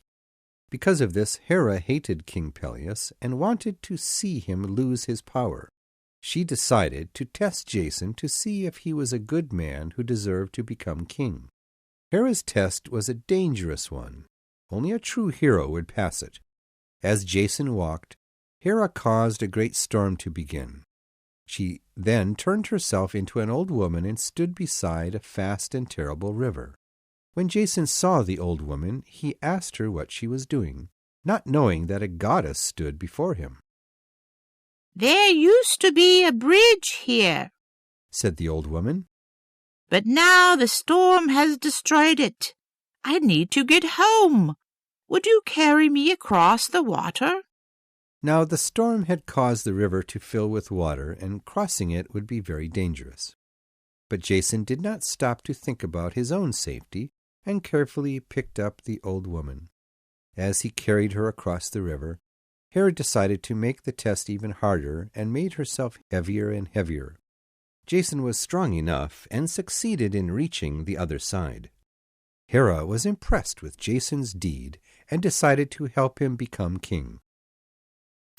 Peleus's trick. A few days later, Jason arrived at Peleus's castle. Jason was a brave man, but he was young and had a hot heart.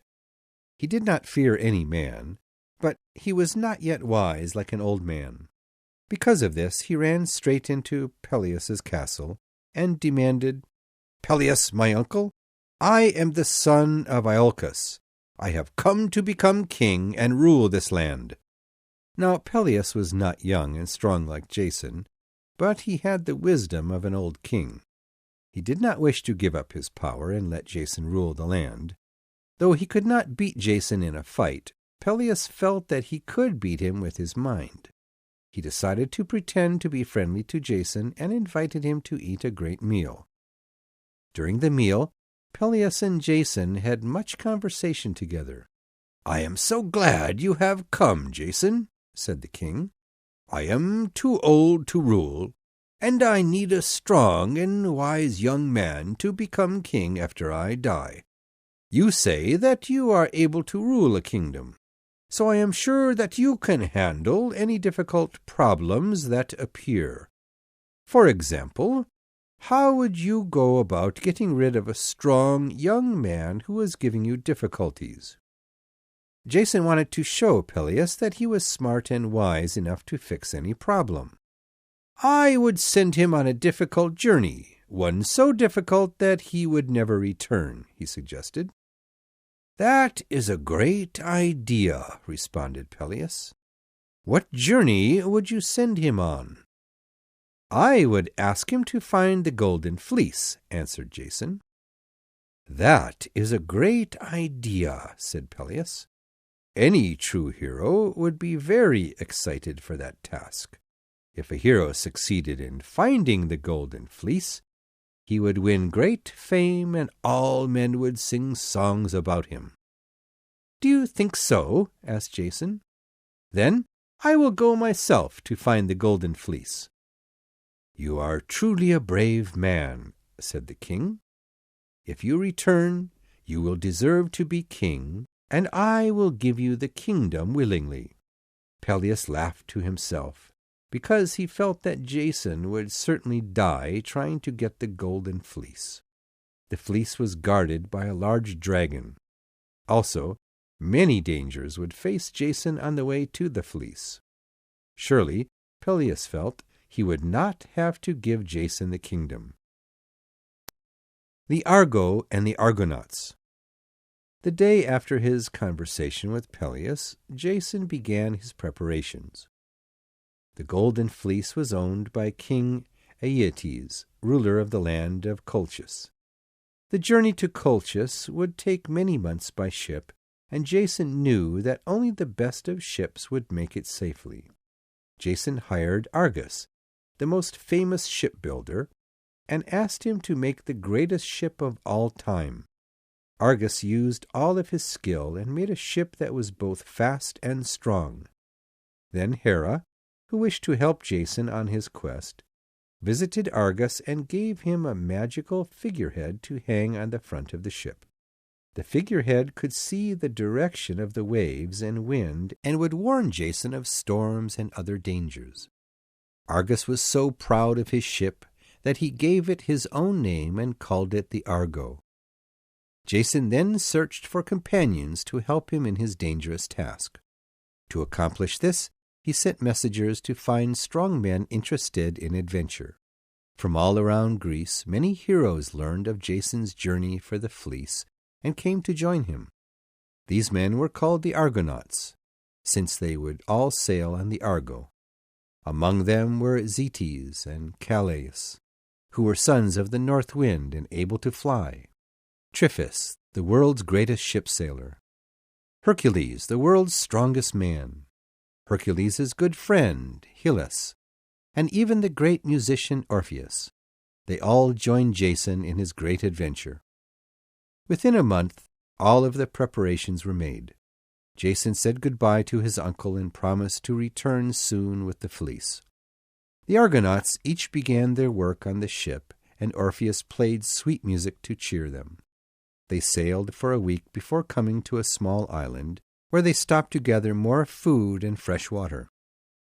Once the Argonauts were on land, they were quickly surrounded by an army of women. Without knowing it, they had landed on the Isle of Lemnos, an island where the women had joined together and killed all the men. The queen of Lemnos was called Hypsipyle, and she was both beautiful and strong. Hypsipyle felt that men were troublesome and should all be killed, but she changed her mind when she saw how strong and handsome Jason was. Hypsipyle invited Jason and all the Argonauts to stay on Lemnos. They rested there for more than a month. They spent their days eating great meals and drinking wine. At night, the women would pay great attention to each of them. Jason was so happy lying in Hypsipyle's arms that he never wanted to leave. But finally Hercules convinced him that they should continue their journey. King Phineus. The next island they reached was called Salmictisus, and was ruled by King Phineus. The king welcomed them, but was not able to have food prepared for them. Jason noticed that the king was very thin and weak. He told Jason his sad story. "When I was younger, I did not build any temples to celebrate the gods and did not offer them any food during the year. This made the gods angry, and they decided to punish me. They sent 3 monsters to trouble me. They are called the Harpies, and they have the heads of women and the bodies of birds. The Harpies visit me at every meal and quickly steal my food and go to the bathroom on my table. Because of this, I can never get enough food to eat and am always becoming thinner and thinner." Jason felt sorry for the king and promised to help him. He ordered his men, Zeus and Calais, to deal with the Harpies. Zeus and Calais were the sons of the north wind, and they had the power to fly. When the king next ate, the 2 brothers hid under his table and waited for the Harpies. Soon, the Harpies arrived and grabbed a chicken off the king's table. Just then, Calais jumped out from under the table, pulled out his sword, and flew after the biggest of the Harpies. The 2 smaller Harpies went to help their leader and tried to attack Calais from behind. Before they could reach him, however, Zeus flew up behind one and pushed his sword through her wing. When the other 2 Harpies saw their companion fall to the ground, they flew off as fast as they could. Calais chased them until he was sure that they would never come back. They never troubled the king again. The king was so happy that he ordered the largest party and meal that the island had ever seen. The Argonauts ate and drank until the early hours of the morning. Jason spent the evening telling the king about his quest to find the golden fleece. When the king heard Jason's story, he decided to give him a warning. "You have scared away the Harpies and brought me much happiness," the king said to Jason. "In thanks, I will tell you how to avoid the next danger you will face. In order to reach the land of Colchis, you will have to sail between 2 rocks called the Symplegades. These huge rocks wait for ships to pass between them and then quickly close shut, destroying any ship and killing the men inside. No ship is fast enough to pass through safely, but there is a way. Although the Symplegades close very quickly, they open very slowly. Also, they cannot close again until they have first opened all the way back up. If you first send a bird through the Symplegades, they will come together to destroy it. Then, as soon as you see them slowly opening again, you must sail between the 2 rocks. If your ship is fast and your men are strong, you should be able to make it through before the Symplegades can close a second time." Jason thanked the king for his wise advice. The next morning, after gathering more food and fresh water, he and the Argonauts set sail again. After traveling a few days, they reached the Symplegades. The men stared up at the great rocks with fear in their hearts. Jason ordered his men to row as close to the rock's edge as they could. He then released a bird that he had caught specifically for this purpose. The 2 rocks came together with a loud sound, but luckily only the tail feathers of the bird were hurt. The water under the Argo raised and fell from the movement of the great rocks, and the men grasped the sides of the ship tightly. When the 2 rocks began to open again, Jason gave the order, "Row! Row as hard as you can!" The Argonauts each used all of their strength to row their great ship. The Argo moved forward quickly through the water. The Symplegades opened faster than Jason had expected, however, and he saw them preparing to close again. "There is not much time," he yelled. "We must move faster." No sooner did he finish speaking than the rocks began to close together again. Crash went the rocks, and Jason heard the sound of breaking wood. He quickly turned around and saw that the rocks had destroyed only the tail of the boat. They had come through the Symplegades alive. Losing Hylas. Jason ordered his men to stop at the next island they found to repair the ship. After landing on a small island, everyone set out to find food and fresh water. Hercules and his good friend Hylas went into the forest to cut down trees to get wood to fix the Argo. Though the island did not have any people on it, the two men thought that they heard singing. The two men went deeper and deeper into the forest, searching for tall and strong trees to cut down. As they walked, the sound of singing grew louder and louder. It was beautiful. Hercules warned Hylas to be careful. "There are many powerful ghosts in this world," he said. Still, Hylas was curious about the singing and wanted to find out where it was coming from. While Hercules was cutting down a tree, Hylas wandered deeper into the forest until he found a pool of water. He listened closely, and it seemed that the singing was coming from deep within the water. Bending down near the edge of the pool, Hylas stared down into the water. The sound of singing grew stronger, and he saw the faces of 3 beautiful women rise up under the water. Hylas felt like he was in a dream and reached his hand into the water to touch the beautiful faces. The women put out their hands and held his and sang a soft song that made Hylas feel happy and sleepy. Slowly, they pulled Hylas down into the water. Hercules had heard the singing change and had run to find his friend.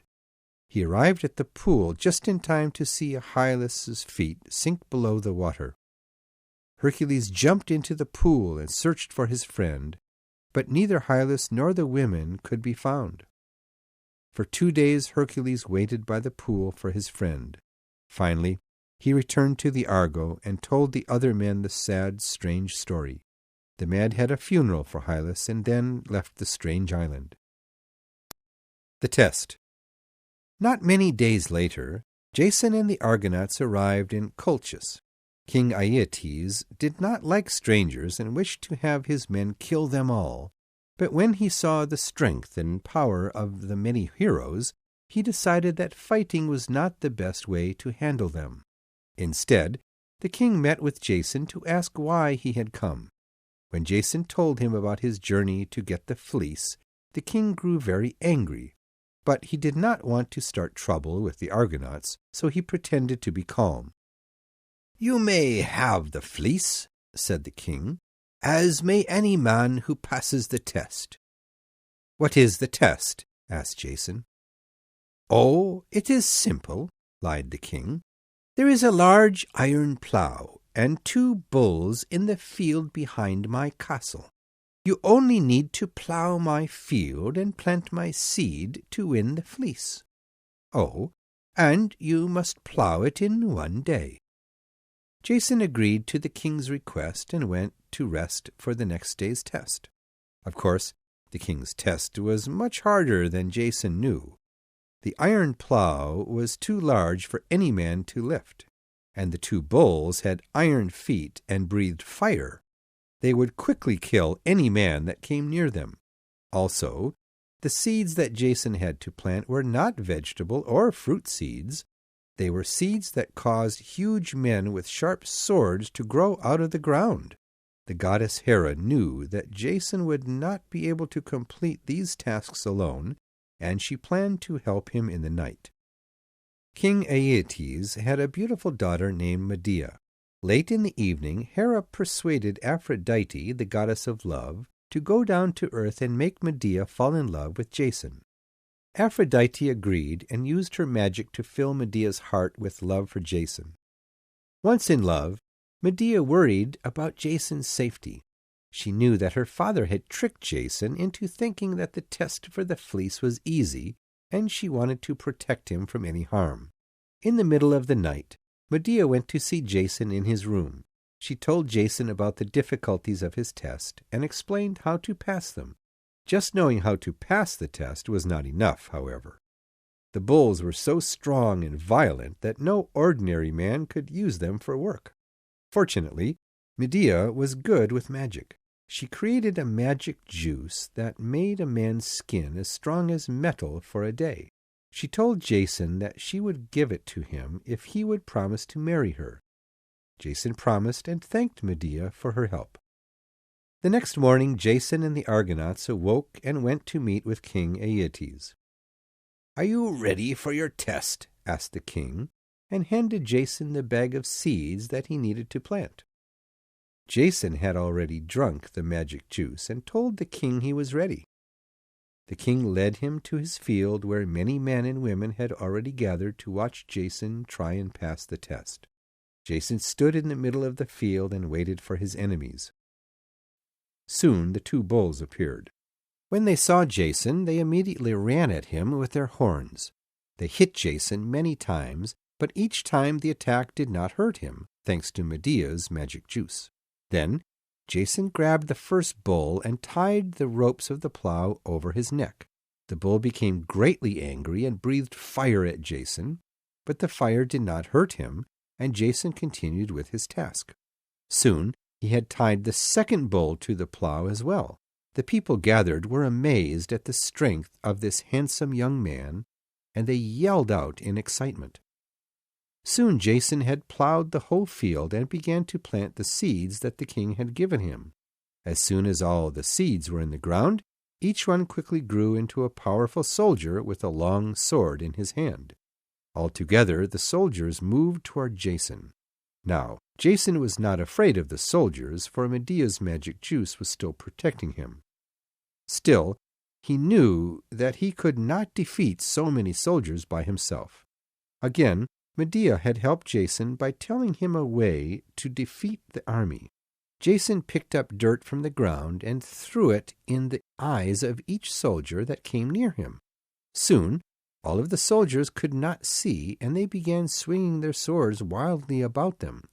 Within a few hours, the soldiers had all killed one another, and Jason stood alone in the field. The Golden Fleece. Seeing this angered King Aeetes greatly. "How could he possibly have passed the test?" the king thought. Still, the king had promised to give Jason the fleece if he passed the test. When Jason came over to him, the king spoke cheerfully. "Truly, you are a great hero. Let us celebrate your victory with a great party. Tomorrow I will give you the fleece." In his mind, the king planned to get Jason drunk on wine and kill him while he slept. He asked Medea to help him entertain Jason and the Argonauts at the party, and he told her his plan. When Medea heard her father's idea, she told Jason about it in secret.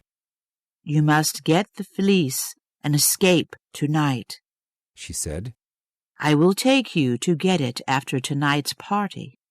During the party, Medea tricked her father by serving Jason and the Argonauts grape juice instead of wine. They did not get drunk and sleepy as King Aeetes had hoped. After the party, Jason ordered the Argonauts to guard the ship. He and Medea went to get the golden fleece. When they approached the tree where the fleece was hung, the great dragon guarding it awoke and stood in their way. Medea knew about the dragon and had prepared a special magic medicine. When the dragon smelled the medicine, it fell asleep instantly. Quickly, Jason climbed the tree and put the golden fleece in his bag. He and Medea then returned to the Argo and escaped Colchis together.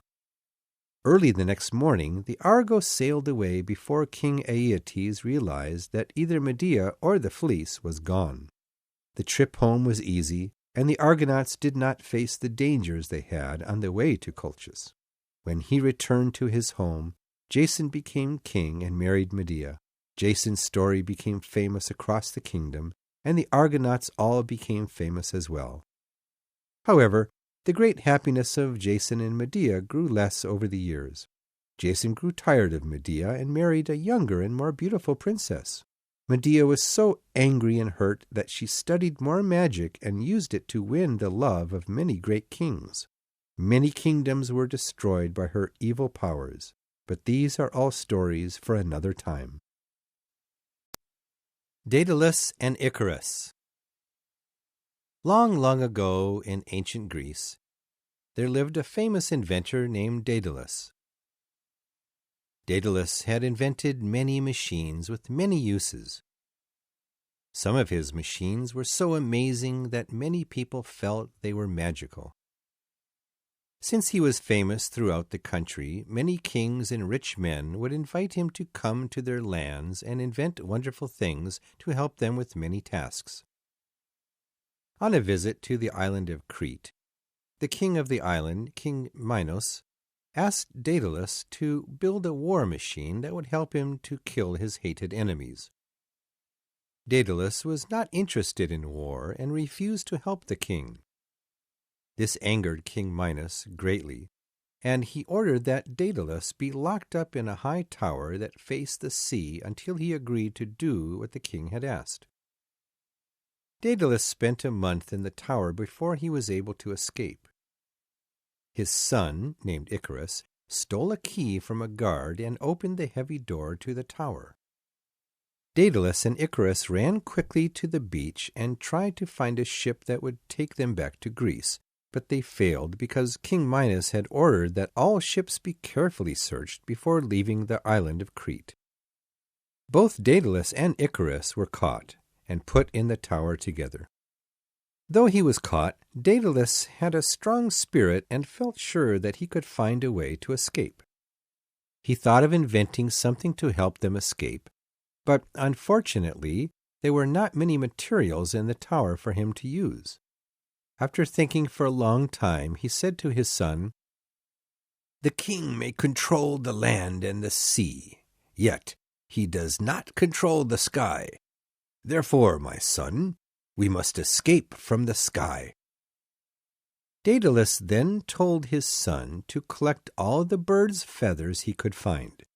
Each day the two men would take some of their food and leave it on the opening of the window. When birds came to eat it, they would pull some of their feathers off. Daedalus also began saving all the candles that they were given each night. After many months, Daedalus and Icarus had saved up a lot of feathers and candles, and the inventor began to work. Daedalus melted the candle wax and made it into the shape of wings. He then added the bird feathers until he had built 2 pairs of wings, big enough for him and his son. One pair was large and heavy, big enough for Daedalus. The other pair was small and fast, perfect for Icarus. When Daedalus had finished the wings, he put them on his back. He began moving his arms up and down, and to Icarus's surprise, began flying around the room. Icarus looked up at his father in amazement. "I want to fly too," he cried. Daedalus stopped flying and put the smaller wings on his son. His son's wings, though smaller, were built far better and were more beautiful than his own. Daedalus was proud to give these wings to the son that he loved so much. The next day was lovely and clear.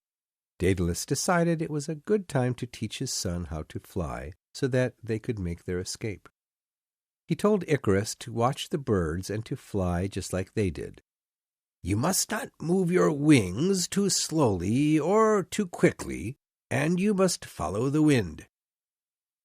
Icarus put on his wings and jumped out the window of the tower.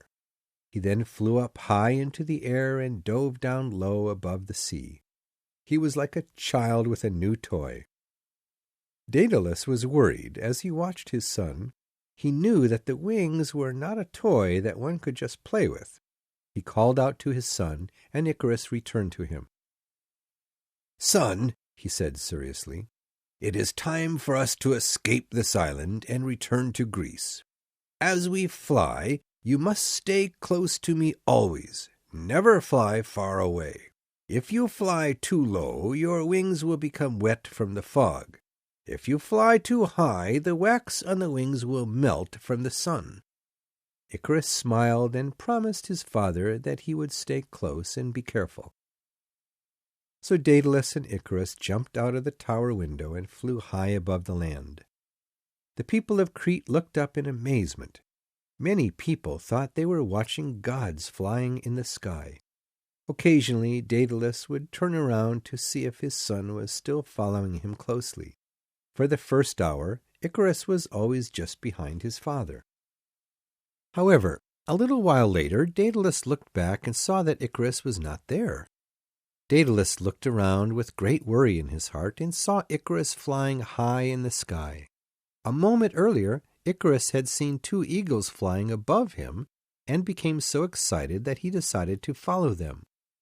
When Icarus felt the cool wind move through his hair, he became even more excited and began to fly faster and faster, which made him go higher and higher. Daedalus yelled at his son, "Stop! You are going too high! Your wings will melt!" But Icarus was too far away to hear his father. He continued to fly faster and faster, higher and higher, and became more and more excited. Daedalus tried to follow Icarus, but his wings were much heavier. As hard as he tried, he could not reach his son. The sun began to melt Icarus's wings, and the feathers slowly began to fall off. Daedalus noticed the wings falling into pieces and tried to scream at his son again. But his son was still too far to hear. Icarus kept flying quickly toward the sun, and his heart became more and more excited. Soon all the feathers had fallen from Icarus's wings, and the boy fell down toward the deep sea. When Daedalus saw his son falling, he flew as fast as he could to catch him. Unfortunately, Daedalus was not fast enough, and arrived just a moment too late to save his son. The boy hit the water with a loud, terrible noise. Before Icarus could sink, Daedalus reached into the water and grabbed his leg. He then pulled his son out of the sea and held him closely in his arms. Sadly, it was too late. Icarus had died when he hit the water. Daedalus looked down at the sea and saw the feathers of his son's wings floating on top of the water. He carried his son's body to a small island and buried it, and named the island Icaria in his son's memory. Daedalus then put on his wings for one last time and flew back to Greece. In Greece he built a temple to the flying god Apollo and hung up the wings as a promise never to fly again. The story of Theseus. The birth of Theseus. In the year 1300, a son was born to King Aegeus and his wife Aethra. He was a fine boy, and they named him Theseus. Just a year earlier, Aegeus had met Aethra in her city of Troezen, where she was a princess. For the last year they had stayed there together, but now King Aegeus had to leave and return to his own kingdom, and it was decided that Aethra would not go with him, but would instead stay in the city where she was born. King Aegeus was deeply sad about leaving his wife and son, but that was his fortune. Before leaving, he walked around the castle with his wife. Soon they came upon a huge rock, and Aegeus used his great strength to lift it. He then dug a small hole where the rock had been, placed his sword and shoes in it, and then pushed the rock back over the hole. After doing this, he said to his wife, "My love, I have wished my whole life for a son who would become brave and strong and rule my kingdom when I become old. Raise Theseus into a great man. Do not tell him that his father is a king. Instead, wait until he is old enough to move this stone. Once he is wearing my shoes and holding my sword, tell him the truth about his father and send him to meet me." Aegeus and Aethra then kissed one another and walked to the shore. Boats were waiting for the king there, and he got onto the largest ship and left Troezen forever. Aethra cried softly as she watched his ship sail away and held baby Theseus in her arms tightly. "You will always be the son of a king," she whispered into her little child's ear. Theseus grew up quickly.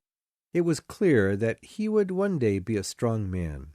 As he grew, his mother told him that his father was the god Poseidon, and that he would one day become a great hero because of his good blood. She raised and taught her boy according to the tradition of kings in Troezen, and provided him with many famous teachers of arts and war.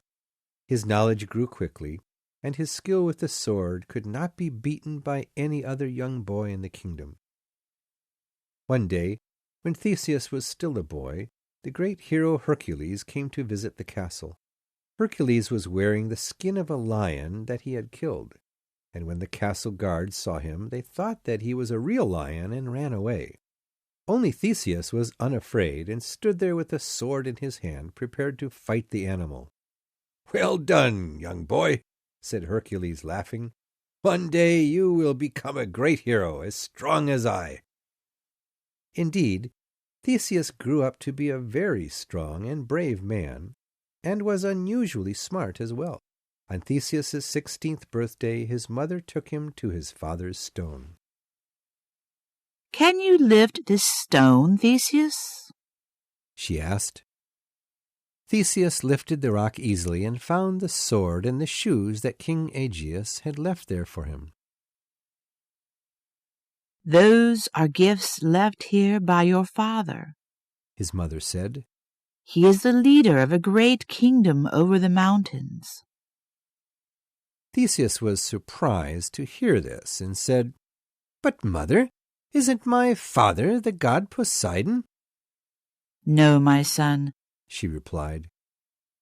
"Your father is a real man, just like you are. Go to the capital, Athens, and show this sword to the king. He has waited a long time for you to grow up, and hopes that you follow him as Athens' next king." Theseus was excited to hear this news. Though he had enjoyed thinking that he was the son of a god, he was even happier to know that he had a flesh-and-blood father whom he could meet and love. He decided to leave for Athens at once. At that time, most people traveled to Athens by boat because the road to the capital was filled with many dangerous giants. These giants were all very cruel and violent. They enjoyed killing men just for fun. Athena told her son about all of the terrible giants who waited on the road and asked him not to travel that way. But Theseus told her that he wished to be a great hero and would kill all the giants and make the road safe for others. "I will bring my father his sword covered with the blood of the giants," Theseus told his mother. Whatever she said, Athena could not convince him to go to Athens by another way. Theseus packed his things, kissed his mother, and left for Athens. The Four Giants. Before Theseus had traveled a full day, he met the first giant. This giant was called Periphetes. Periphetes carried a giant club covered with sharp nails and waited in the middle of the road for travelers to pass. Theseus did not slow his walk as he approached the giant. He only reached down for his sword and pulled it from his belt. When he was only a few steps away, the giant raised his weapon and swung it down at Theseus. The young hero jumped quickly to the side, and the giant missed. The weapon was so heavy that the giant fell down when he missed hitting Theseus.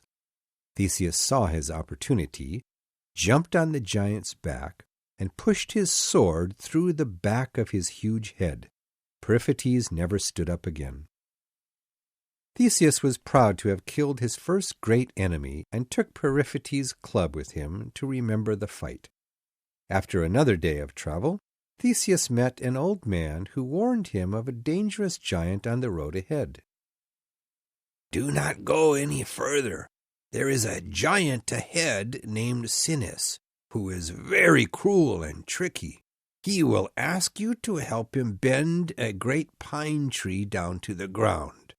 When you have pulled the tree down, he will ask you if you are grasping the tree strongly. When you say yes, he will release his part of the tree, and you will be thrown into the air and killed on the rocks below." Theseus thanked the old man for his warning and continued on his journey. Soon he saw the giant trying to bend a great pine tree down to the ground. When he approached, the giant said, "Young man, you look quite strong. Would you help me pull this tree down to the ground?" Theseus agreed, and the two men pulled the tree down to the ground easily. When the top of the tree was touching the earth, the giant asked, "Do you have a strong hold of the tree?" "Not yet," said Theseus, and released the tree before the giant could let go. The giant flew into the air and came down on a pile of sharp rocks. His head split open on the rocks, and he died instantly. The third giant Theseus met was named Sciron. Sciron lived near a high cliff over the sea and was famous for kicking men off the cliff and sending them to their deaths. However, Theseus had heard of this giant before. When a man passed by, Sciron would demand that they stop to wash his feet. When the man bent down in front of his feet, the giant would kick them back into the sea. The sea was full of large and hungry fish that devoured them. Theseus was sure he could find a way to defeat this giant. "You may not pass until you wash my feet," yelled the giant when Theseus approached. "Oh, certainly, great giant," said Theseus, and the giant sat on a rock by the cliff. Theseus stood in front of him and pretended to reach down to pick up a bucket of water, but just then pulled out his sword and cut off the giant's feet. Sciron yelled out in pain and fell to the ground. "Listen to me now, you cruel giant," yelled Theseus. "I will cut off your head as well if you do not wash my feet." The giant was afraid of Theseus now and bent down to wash his feet. Just then Theseus kicked up his leg, and the giant fell off the cliff into the sea. The hungry fish found the giant and ate him quickly. Then Theseus continued his journey toward Athens. Now there was only one more giant to defeat, and his name was Procrustes. Procrustes was the most cruel of all the giants. He invited men into his house to rest, but when they were inside, they found that one of his beds was very short and the other was very long. If they lay down in the short bed, Procrustes would take an axe off the wall and cut off their legs so they would fit. If they chose the long bed, Procrustes would tie their arms and legs with rope and pull them until their bodies broke in half. But Theseus had discovered all of this before meeting the giant and planned to kill him for his cruel ways. When Theseus was only a few days' travel away from Athens, he met Procrustes outside of the giant's house. "Please enter and rest, brave young man," said the giant. Theseus entered the giant's house and went into the room with the two beds. Before the giant knew what was happening, Theseus hit him in the head with his club and pushed him down onto the small bed. "It seems that this bed is too short for you," Theseus said while pulling the giant's axe off the wall. He then lifted the axe above his head, brought it down, and cut off Procrustes' legs. As the giant screamed in pain, Theseus moved his injured body over to the long bed. "This bed is too long for you, giant," he said. "I will just have to make you longer." Theseus tied the ropes around Procrustes and pulled him into two pieces. Now all the giants were defeated. Theseus continued on his way to Athens. Theseus meets his father. By the time that Theseus arrived in Athens, his father, King Aegeus, had heard of the young hero who had killed the giants and made the road safe for travelers. The king sent a servant to find the young hero and invite him to the castle. Once found, Theseus accepted the invitation and followed the servant into the castle's main hall.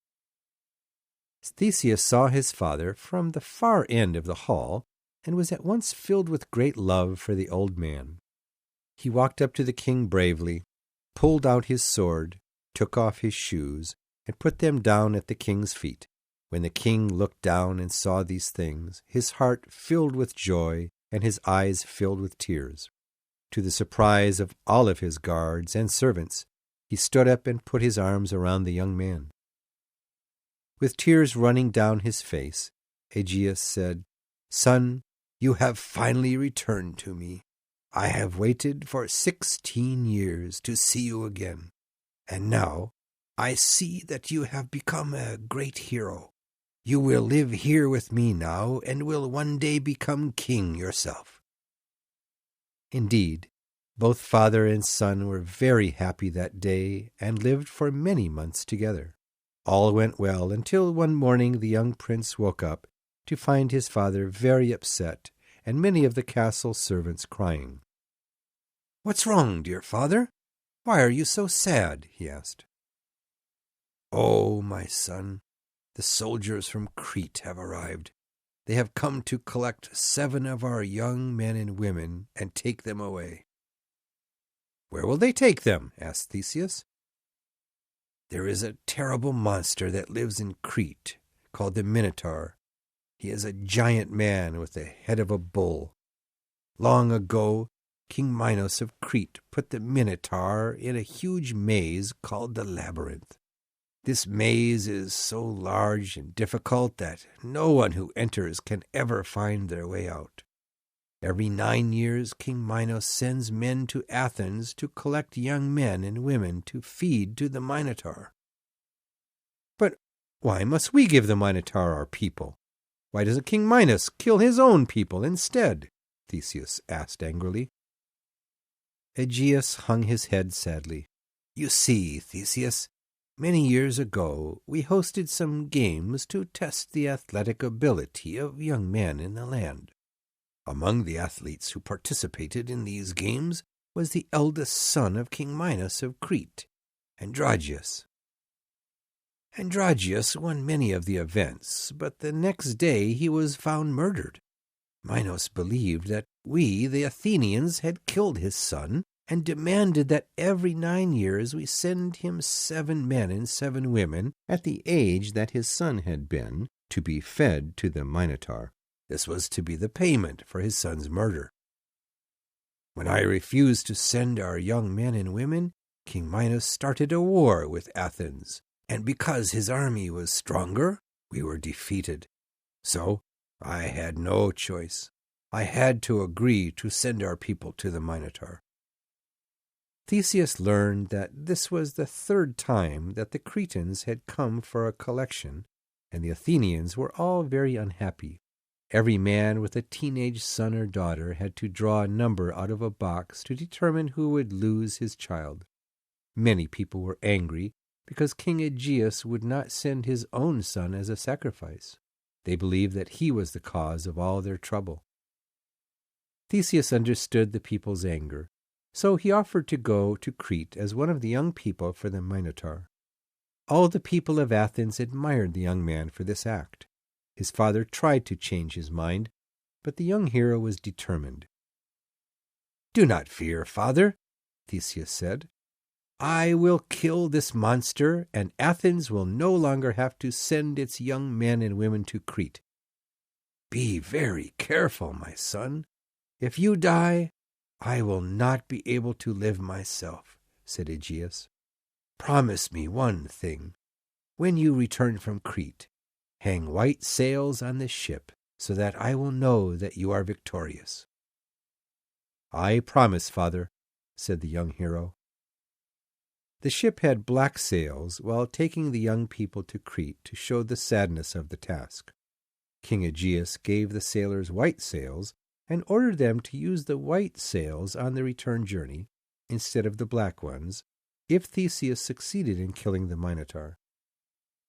When the ship arrived in Crete, King Minos ordered that the young men and women stand in a line in front of him. When he saw that one of the young women was very beautiful, he made rude advances and said that she could live if she became one of his wives.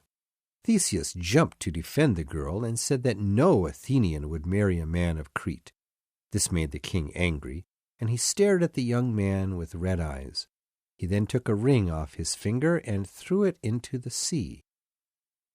The king spoke coldly to Theseus.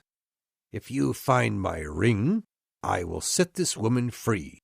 If not, then I will take her as my bride and do whatever I want with her." Theseus jumped instantly into the sea and disappeared for many minutes.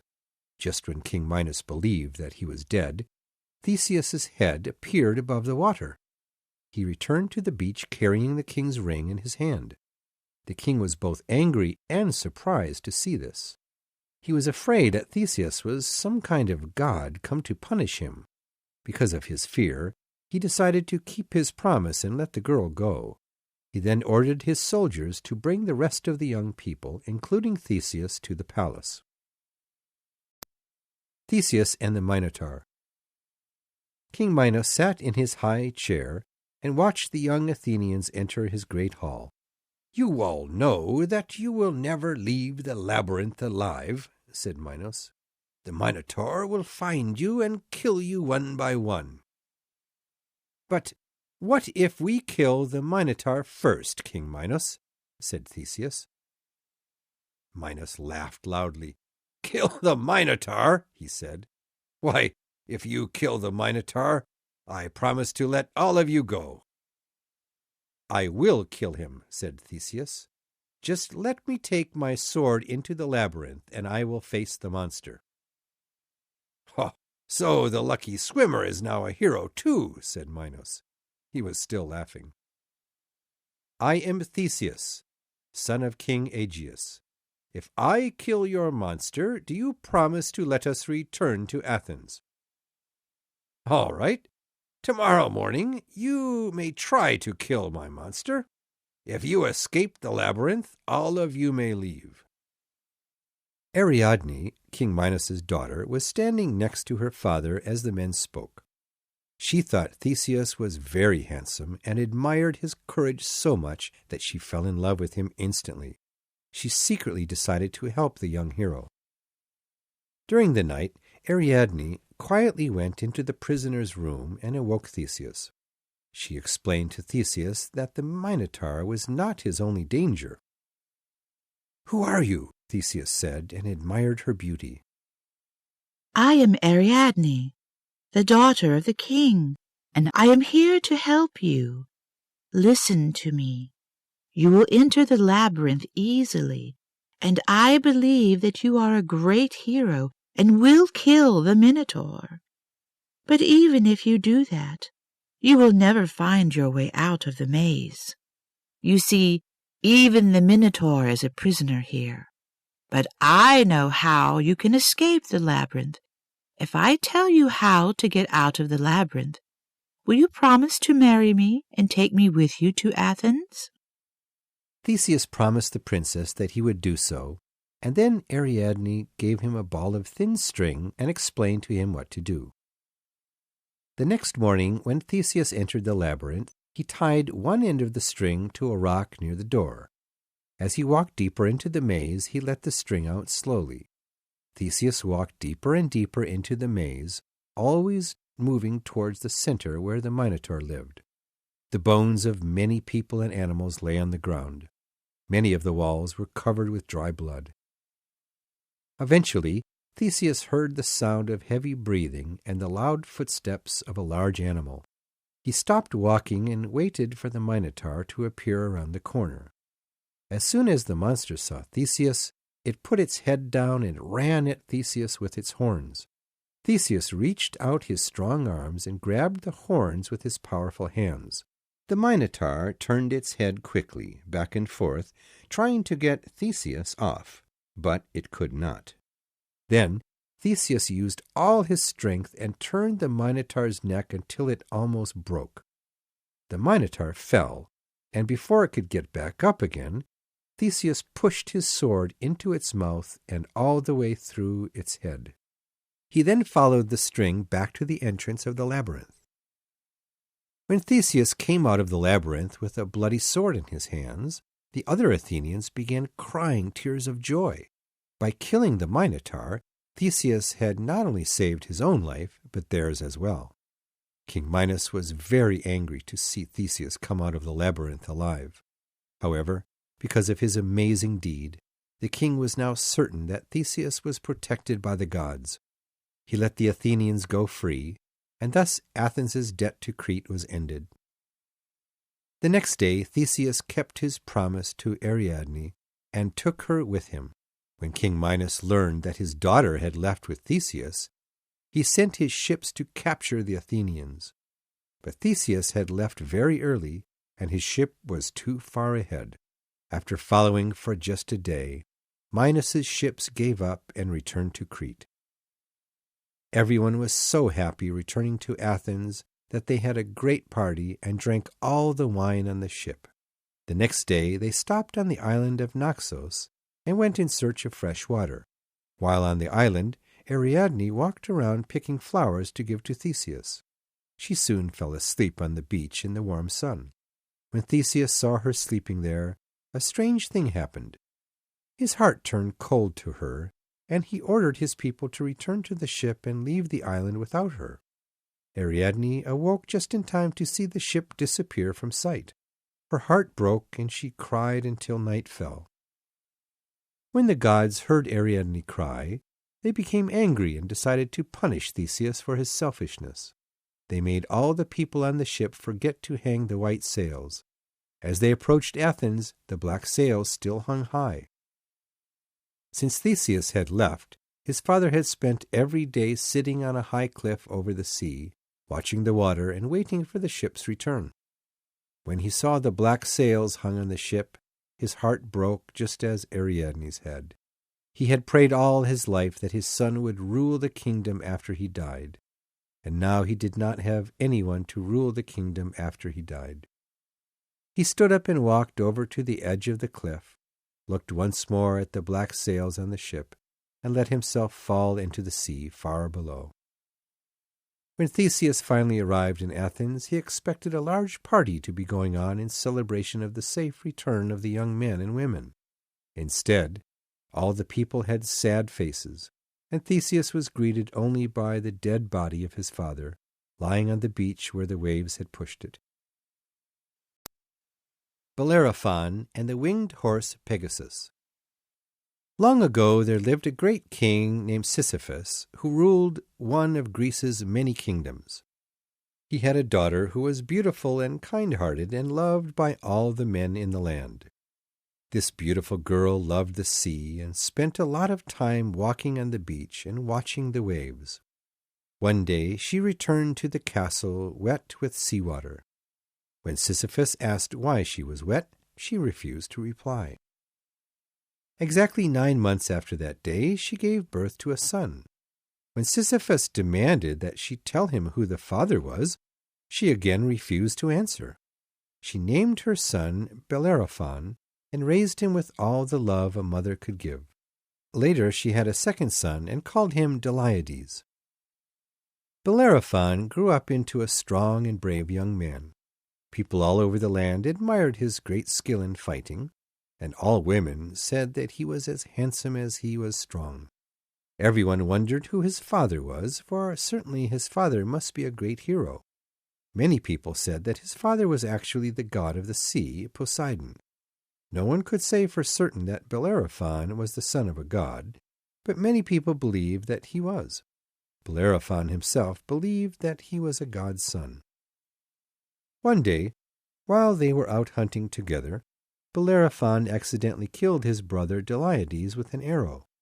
This angered Sisyphus greatly, and he ordered his men to find Bellerophon and punish him. Bellerophon had not intended to kill his brother and wanted to avoid the punishment, so he left his homeland and escaped to the land of Tiryns. Once in Tiryns, Bellerophon went to meet the king and offer him his strength and services. Tiryns was ruled by a king named King Proteus and his wife Antaea. The people of Tiryns were always very kind to their guests and had many laws saying that guests should be treated like a member of your own family. Due to this, Proteus invited Bellerophon to stay in the castle for as long as he wanted. While living in the castle, Queen Antaea grew to like Bellerophon and desired him for his youth and beauty. One night, she went to his room and asked him to sleep with her. However, Bellerophon refused and demanded that she leave his room at once. The queen felt so angry and embarrassed by Bellerophon's actions that she decided to take revenge on him. With this in mind, she told her husband that Bellerophon had tried to rape her. Hearing this made Proteus red with anger, but he dared not kill Bellerophon, for the laws of the land said that one could not hurt their own guest. So, instead of killing Bellerophon himself, Proteus decided to have someone else do it for him. He gave Bellerophon a closed letter and asked him to bring it to Antaea's father, King Iobates.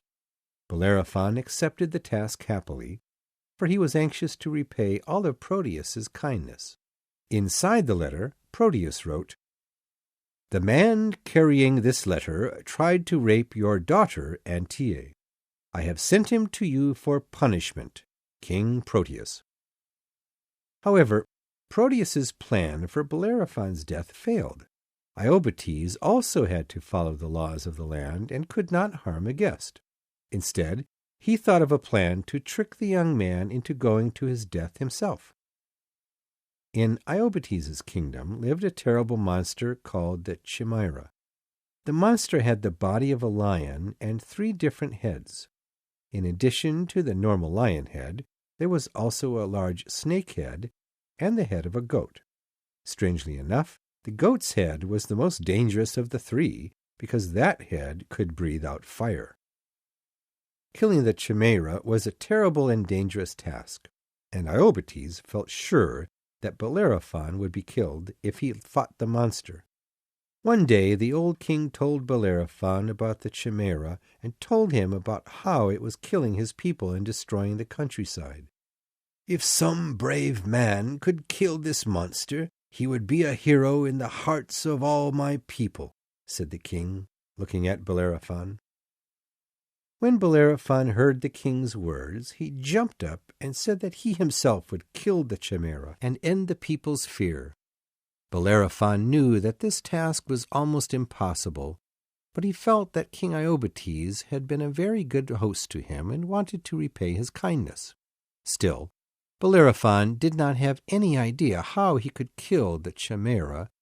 Before facing the monster, he decided to find Pylades, a man of great wisdom and learning who lived in Iobates' kingdom.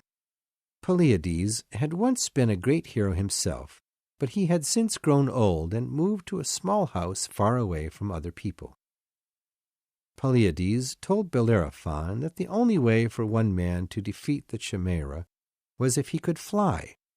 "If you attacked the Chimera from above," Pylades explained, "you would have a great advantage over the monster." Bellerophon was confused and asked, "But how can I fly in the sky? I'm not a bird." "You must go and capture the great and beautiful Pegasus, the white-winged horse that lives in the magic forest to the east," said Pylades. "First pray to the gods and ask for their help in this difficult task. Then search for Pegasus." Following Pylades' instructions, Bellerophon spent the entire night praying to the gods and asking for their help. Bellerophon did not fall asleep until the sun came up over the mountains. When Bellerophon awoke, he found a golden horse bridle on the ground beside him. The bridle had been left there by the goddess Athena. Bellerophon was happy, for he knew that the gods supported him in his task. After searching the magic forest for several days, Bellerophon finally found Pegasus drinking water from a river.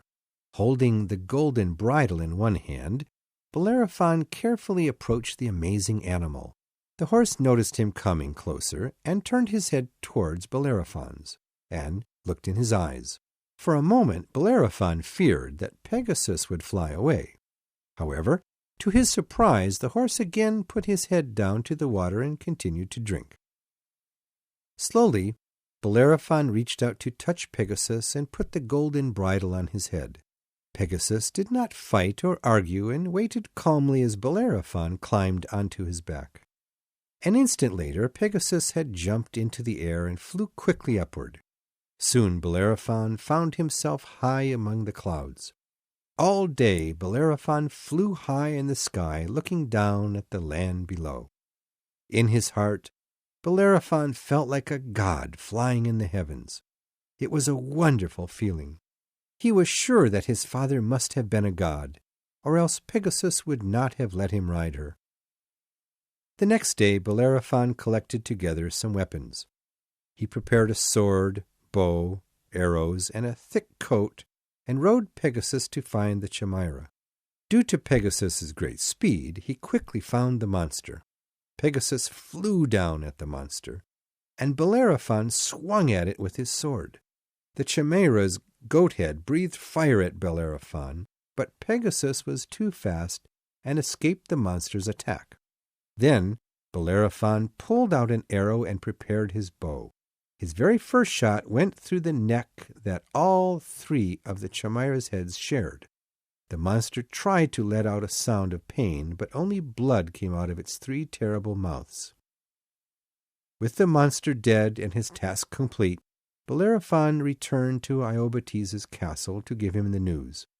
He expected Iobates would thank him for his heroic deed, but strangely, the king looked angry and gave Bellerophon another dangerous task.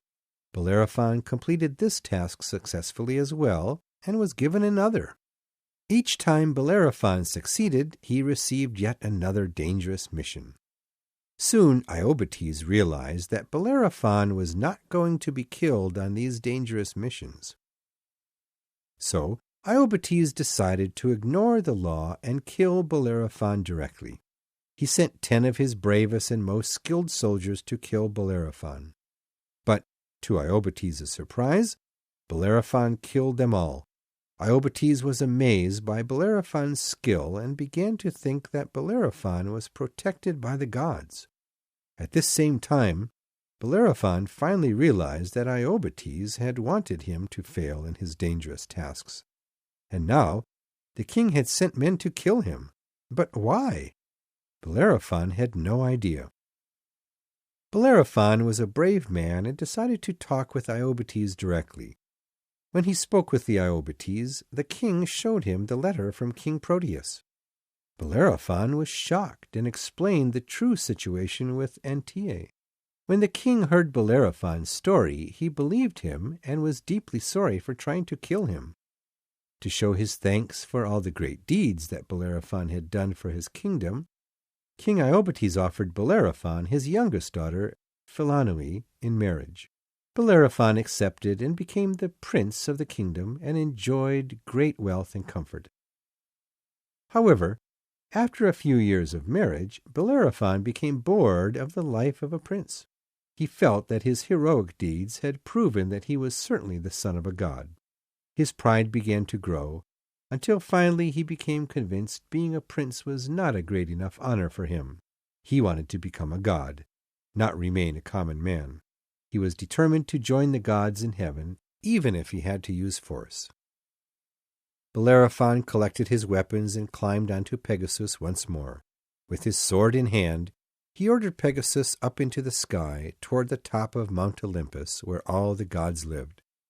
Zeus, the king of the gods, watched the foolish man as he flew toward heaven and was angry that a common man would dare attack the gods. He was about to throw lightning at Bellerophon to kill him, but he did not want to hurt Pegasus, who was loved by the gods. Instead, he sent a bee to sting Pegasus under his tail. When Pegasus felt the sting, jumped up suddenly and threw Bellerophon off his back. Bellerophon fell all the way back down to earth. The great fall did not kill him, but he was terribly injured. The gods had allowed Bellerophon to survive his fall. His body was broken in many places, and he could no longer use his arms and legs well. His head was hit so hard that he was no longer able to see or speak. With his body and heart broken, the once great hero wandered the earth alone, blind, unhappy, and unknown to any man. He had been loved by the gods, but his foolishness and pride had made them angry. The rest of his sad life was his punishment.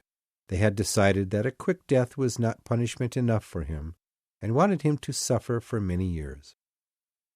No one knows when and where Bellerophon died, nor does anyone really know whether Bellerophon was really the son of Poseidon or just a common man. Regardless of whom his father was, Bellerophon's fortune was decided when he attacked Mount Olympus. Pegasus's fortune was quite different, however. After Pegasus threw Bellerophon off his back, she was welcomed into Mount Olympus. She lived forever among the gods and goddesses, and wandered freely in heaven and on earth.